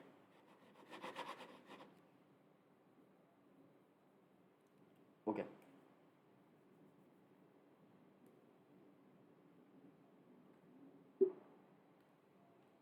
alright, एक सेकेंड यार, मैं देख लेता हूँ वेदर वीडियो इज वर्किंग और नॉट। Yes, it's working.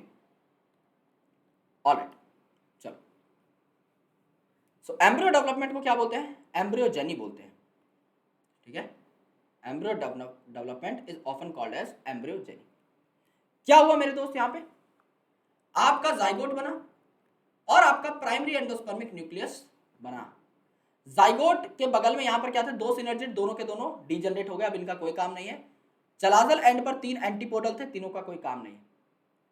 अब क्या है, ये जो सेल है यहां पर डिवीजन स्टार्ट हो जाएगी, यहां पर डिवीजन स्टार्ट हो जाएगी जहां पर जाइगोट बना हुआ है। तो ये जाइगोट है सिंगल सेल, इसके बाद 2 सेल बनेंगे, 2 सेल के बाद 4 सेल बनेंगे, 4 सेल के बाद 8 सेल बनेंगे। यहां पर क्या हो गई? एक नेक लाइक स्ट्रक्चर बन गई। इस नेक को क्या बोला जाता है? सस्पेंसर बोला जाता है।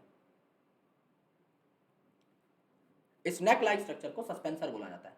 और नीचे आपके काफी सारे सेल्स बन गए गोल गोल, इसे कहा जाता है ग्लोबुलर एम्ब्रियो, इसे कहा जाता है ग्लोबुलर एम्ब्रियो।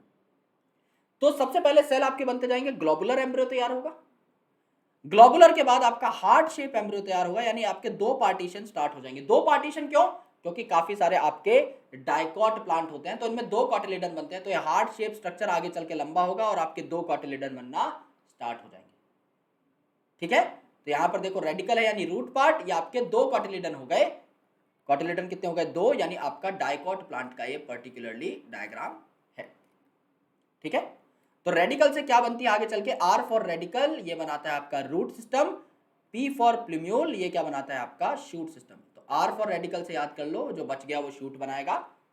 और 2 कॉटिलेडन है, इसका मतलब ये डाइकॉट प्लांट की बात हो रही है। तो डाइकॉट और मोनोकॉट में इनिशियल डेवलपमेंट सब में सेम होती है, लेकिन बाद में जो एंड का स्टेप है ना, इसमें क्या रहेगा? मोनोकॉट में 1 कॉटिलेडन बन जाएगा, डाइकॉट में 2 कॉटिलेडन बन जाएंगे, लेकिन आपका बाकी सारी चीजें सेम है कि एक जाइगोट है उससे 2 सेल बने, 2 से 4 बने, उसके बाद क्या बनेगा? आपके काफी सारे ग्लोब्यूलर स्ट्रक्चर्स बन जाएंगे, तो ग्लोब्यूलर यूनिट बन जाएगी। देन उसके बाद आपका हार्ट शेप यूनिट बन जाएगी, उसके बाद आपकी क्या बन जाएगी? आपकी और ज्यादा डेवलप्ड यानी मैच्योर्ड स्टेज बन जाएगी, और भी ज्यादा मैच्योर्ड स्टेज आपकी बन जाएगी। सो ग्लोबुलर स्टेज बनेगी, हार्ट शेप बनेगी एंड आपकी मैच्योर्ड बन जाएगी। अब डाइकॉट एम्ब्रियो का स्ट्रक्चर देखो, हर एम्ब्रियो में क्या क्या चीजें पाई जाएंगी। सबसे पहले आपकी एम्ब्रियोनल एक्सिस, ठीक है। एम्ब्रियो की एक एक्सिस होती है, मेन एक्सिस, जैसे ये है,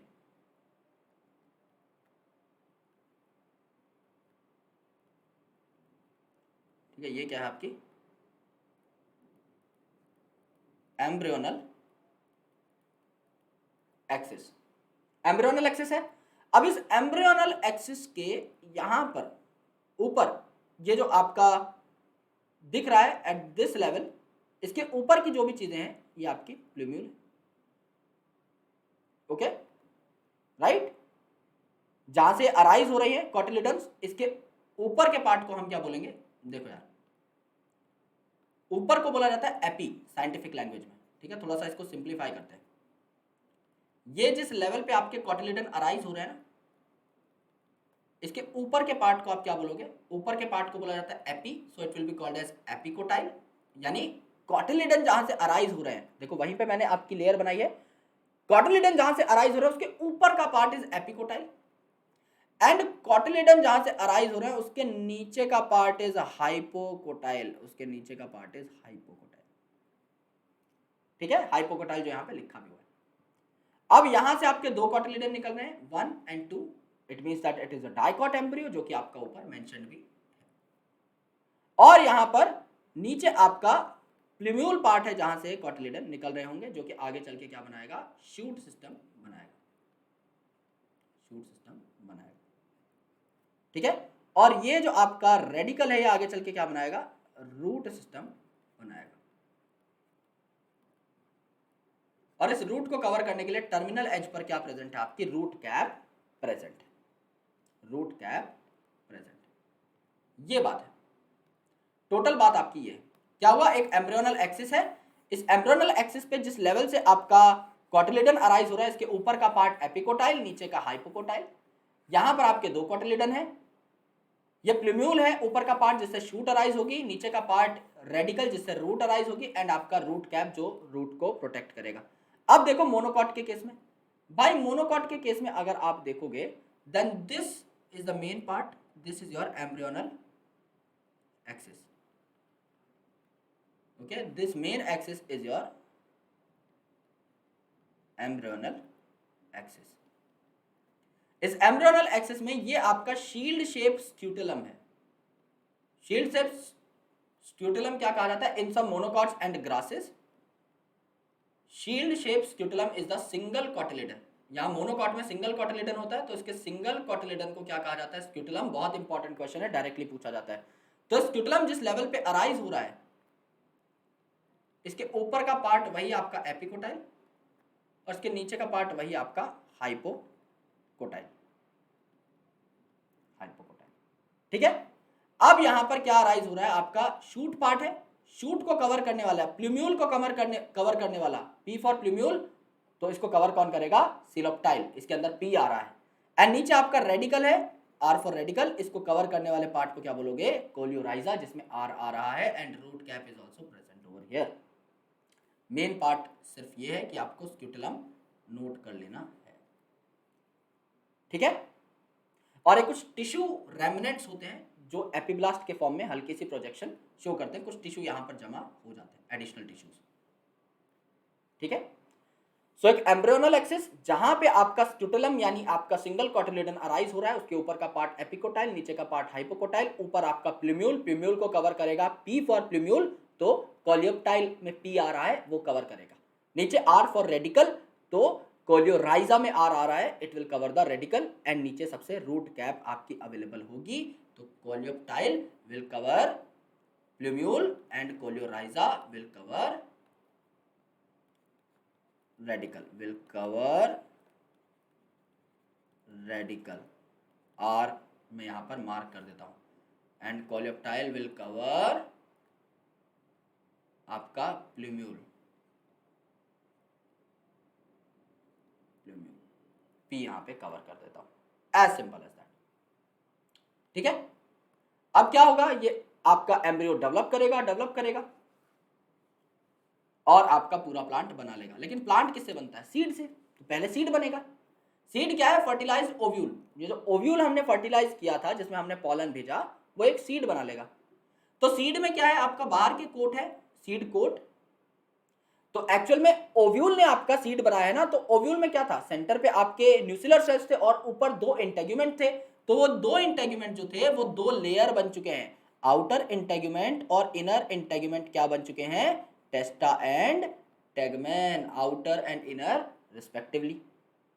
जो आपका एम्ब्रियोनल एक्सिस था वो यहां पर मौजूद है ही, और आपके कॉटिलिडन है। डाइकॉट सीड के अंदर दो कॉटिलिडन, मोनोकॉट के अंदर सिंगल कॉटिलिडन। एंडोस्पर्म इसके अंदर प्रेजेंट है, खाने पीने का। हो भी सकता है, नहीं भी हो सकता। अगर एंडोस्पर्मस सीड है तो प्रेजेंट होगा, नॉन एंडोस्पर्मस है तो नहीं भी होगा। कुछ सीड के अंदर कुछ स्पेशल सीड्स होते हैं, जैसे ब्लैक पेपर के, इनको मैं अलग कलर से हाईलाइट कर रहा हूं, it is very important example.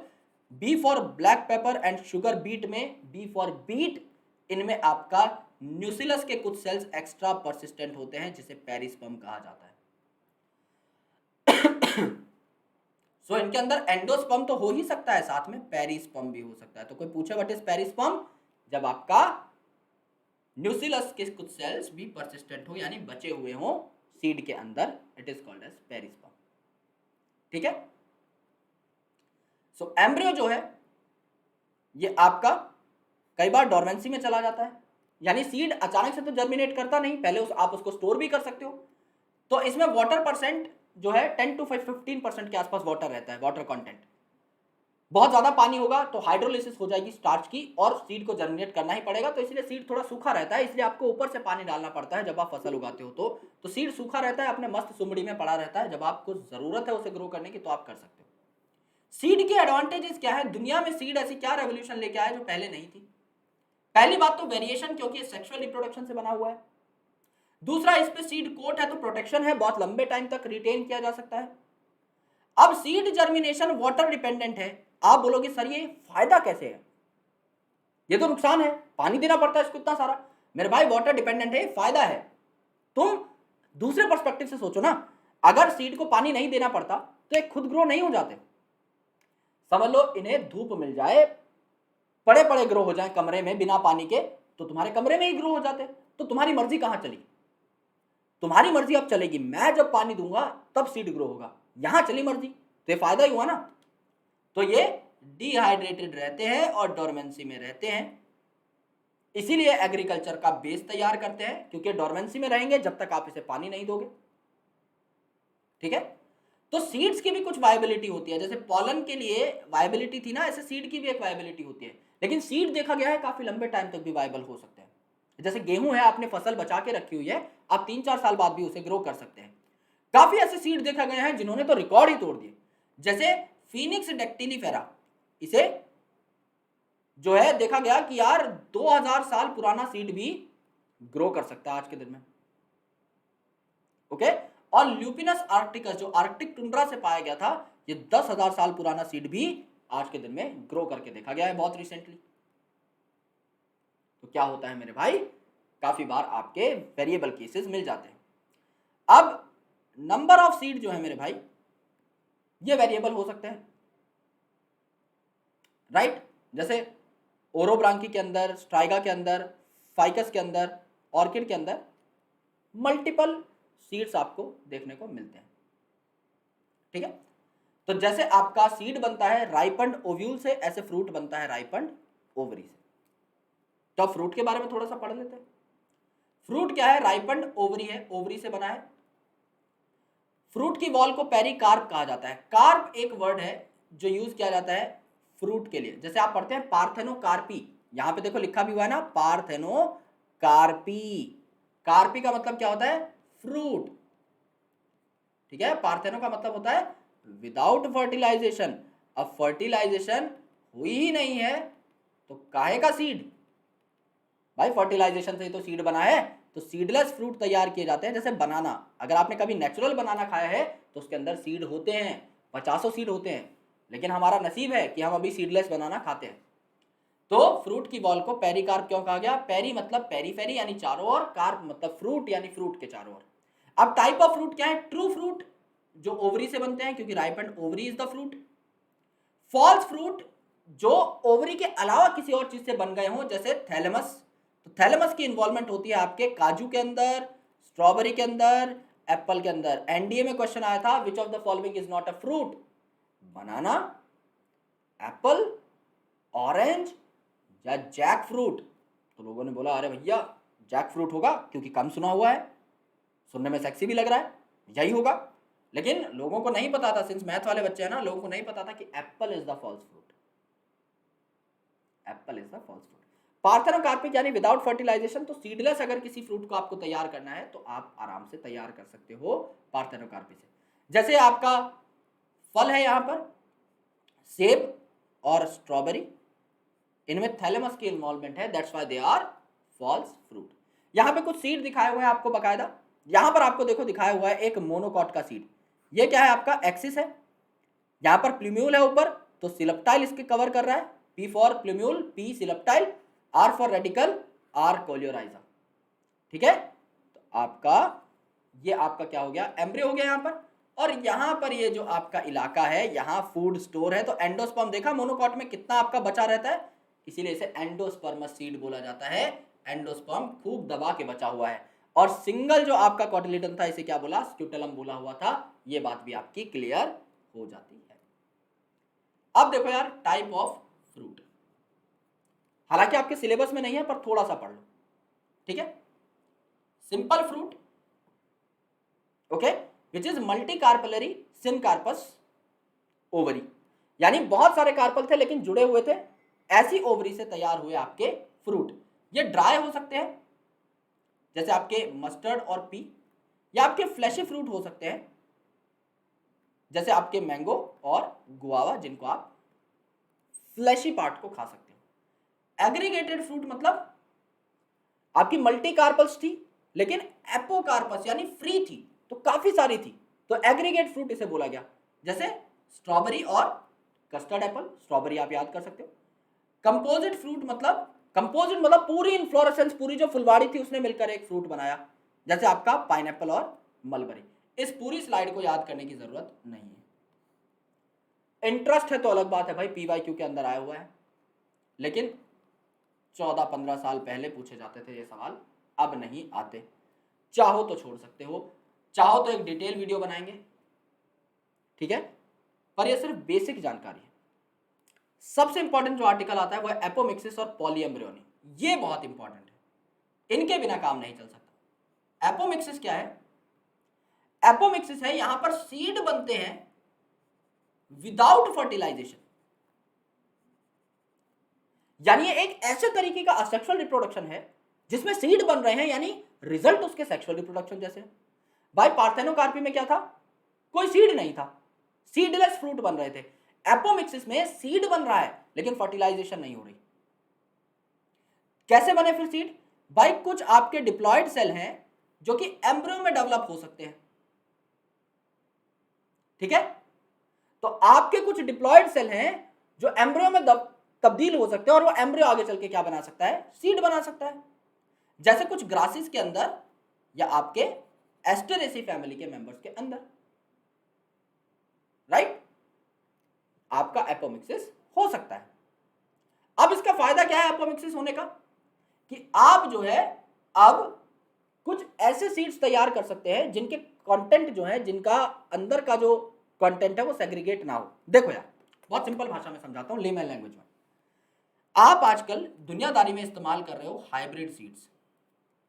Hybrid seed मतलब आपको दो प्लांट्स के कैरेक्टर्स मिक्स करने हैं। एक आपने लिया कैरेक्टर ए, एक आपने लिया कैरेक्टर बी, और आपने प्लांट तैयार किया। अब वो प्लांट जब आगे और अपनी जनरेशंस बनाता है ना, तो ए और बी के कैरेक्टर सेग्रीगेट हो जाते हैं, यानी पहले वाले जो ए और बी थे ना वही हमें मिल जाते हैं। और सिंपल भाषा में समझो, एक प्लांट था ए, एक प्लांट था बी, इन दोनों के कैरेक्टर्स को मिला के हमने बना दिया सी। हाइब्रिड सीड सी बन चुका है, लेकिन इसकी प्रॉब्लम क्या है कि कुछ जनरेशंस बाद ये जो सी है ये या तो ए जैसा रह जाएगा या सिर्फ बी जैसा रह जाएगा, सी नहीं रह पाएगा। तो बार बार हाइब्रिड सीड्स बनाने पड़ते हैं, हर साल ए और बी को मिला के सी बनाना पड़ेगा, एक ही जनरेशन में ठीक से काम कर सकता है। और इनको बनाना है बहुत कॉस्टली, बनाना पड़ेगा हर साल या खरीदना पड़ेगा हर साल। और अगर हर साल नहीं खरीदोगे तो हो सकता है भैया सेम फीचर इसमें रहे ही ना, अगली साल ए और बी ही आए, तो फायदा नहीं है। आप क्या कर लो, ए और बी को मिला के बनाओ सी, और इस सी को क्या करो, इसके कुछ डिप्लॉयड सेल लेके एपोमिक्टिक सीड बना लो। अब एपोमिक्टिक सीड जो है वो सेक्सुअल रिप्रोडक्शन से तो बना नहीं है कि अलग हो जाएगा, वो तो असेक्सुअल रिप्रोडक्शन से बना है। असेक्सुअल रिप्रोडक्शन की खास बात क्या है? It is 100% similar to that of parent. तो अगर सी का एपोमिक्सिस करके सीड बनाओगे तो वो पेरेंट जैसा ही रहेगा, सी जैसा ही रहेगा, तो हर साल हाइब्रिड सीड बनाने की जरूरत खत्म, पहला। दूसरा, एक ही बार बना लिया तो सस्ता बनेगा। तीसरा, सेग्रीगेट होने की कोई झंझट नहीं है क्योंकि असेक्सुअल रिप्रोडक्शन से बना हुआ है, काम ही खत्म, सीड मिल चुका है। तो अगर एपोमिक्सिस कर देते हो भैया, असेक्सुअल रिप्रोडक्शन करा देते हो, तो जेनेटिकली सिमिलर सीड मिलेगा जिसको चेंज करने की जरूरत ही नहीं है। एपोमिक्सिस इसीलिए कमाल की बात है, इसीलिए इस पर रिसर्च हो रही है। दूसरा कंसेप्ट है पॉली एम्ब्रियोनी। पॉली मतलब बहुत सारे, एम्ब्रियोनी मतलब एम्ब्रियो। तो यहां पर क्या है, आपके काफी सारे फ्रूट्स हैं जिनके अंदर काफी सारे एम्ब्रियो हो सकते हैं। क्या होता है कि यहां पर एक न्यूसिलस का सेल था जिसने एम्ब्रियो सैक बना लिया, डेवलप होकर एक न्यूसिलस का सेल था जिसने 8 न्यूक्लियस बना लिए। अब और न्यूसिलस के सेल्स ना घुसना स्टार्ट कर देते हैं यहां पर कि भैया हम भी बनाएंगे एम्ब्रियो, हम भी बनाएंगे, ठीक है? तो मोर देन वन एम्ब्रियो आपका बन जाता है। पॉली एम्ब्रियोनी देखने को मिलती है, जैसे सिट्रस के अंदर या ऑरेंज के अंदर पॉली एम्ब्रियोनी देखने को मिलती है। सो गाइज, हमारी एप्लीकेशन को जाकर के रेट कर दीजिए on Google Play store. 1000 rating पूरी होने वाली है, लेकिन दिन आपका आज का ही बचा हुआ है। 1000 रेटिंग्स पूरी कर दो on Google Play store, 5 star rating, या भैया हमारे करा दो 4000 फॉलोअर्स ऑन ब्रिलिक्स। आज रात तक आपको मिल जाएगी इस दुनिया की सबसे विंटेज बायोलॉजी किताब। इसके अलावा एक और है, लेकिन अभी के लिए यही देंगे, ठीक है? तो ब्रिलिक्स एप्लीकेशन इंस्टॉल कर लो, नीचे गूगल प्ले स्टोर का लिंक दिया हुआ है, ब्रिलिक्स इंस्टॉल करो। एंड जैसे इंस्टॉल करोगे, थोड़ा सा स्क्रॉल करोगे कुछ पोस्ट को देखने के बाद, तो हमारी आईडी मिल जाएगी आपको अपने प्रिय मास्टर जी की। और ये जो लाइब्रेरी का सेक्शन है, इसके अंदर आपको दुनिया भर के नोट्स मिल जाएंगे। सर्च आइकन बहुत जल्दी आ जाएगा, जो टॉपिक सर्च करोगे दुनिया का, उसके नोट्स आपको ब्रिलिक्स पे मिल जाएंगे। फटाफट जा करके इंस्टॉल कर लो मेरे भाई, और बहुत सारा प्यार दो एप्लीकेशन को जैसा अभी तक दे रहे हो। बहुत बहुत शुक्रिया, मिलते हैं अगली वीडियो के अंदर। जहाँ पर हम लाइव पढ़ रहे होंगे फॉर श्योर, अगर सारी चीज़ें सही रहती है तो, वरना रिकॉर्डेड वीडियो आपसे मैं एक आधी बफर में रखूंगा ही रखूंगा भाई। बहुत तंग हुलिया मैं इंटरनेट के चक्कर में, बट आपसे बफर में ज़रूर रखेंगे। सबको शुक्रिया, बहुत बहुत धन्यवाद।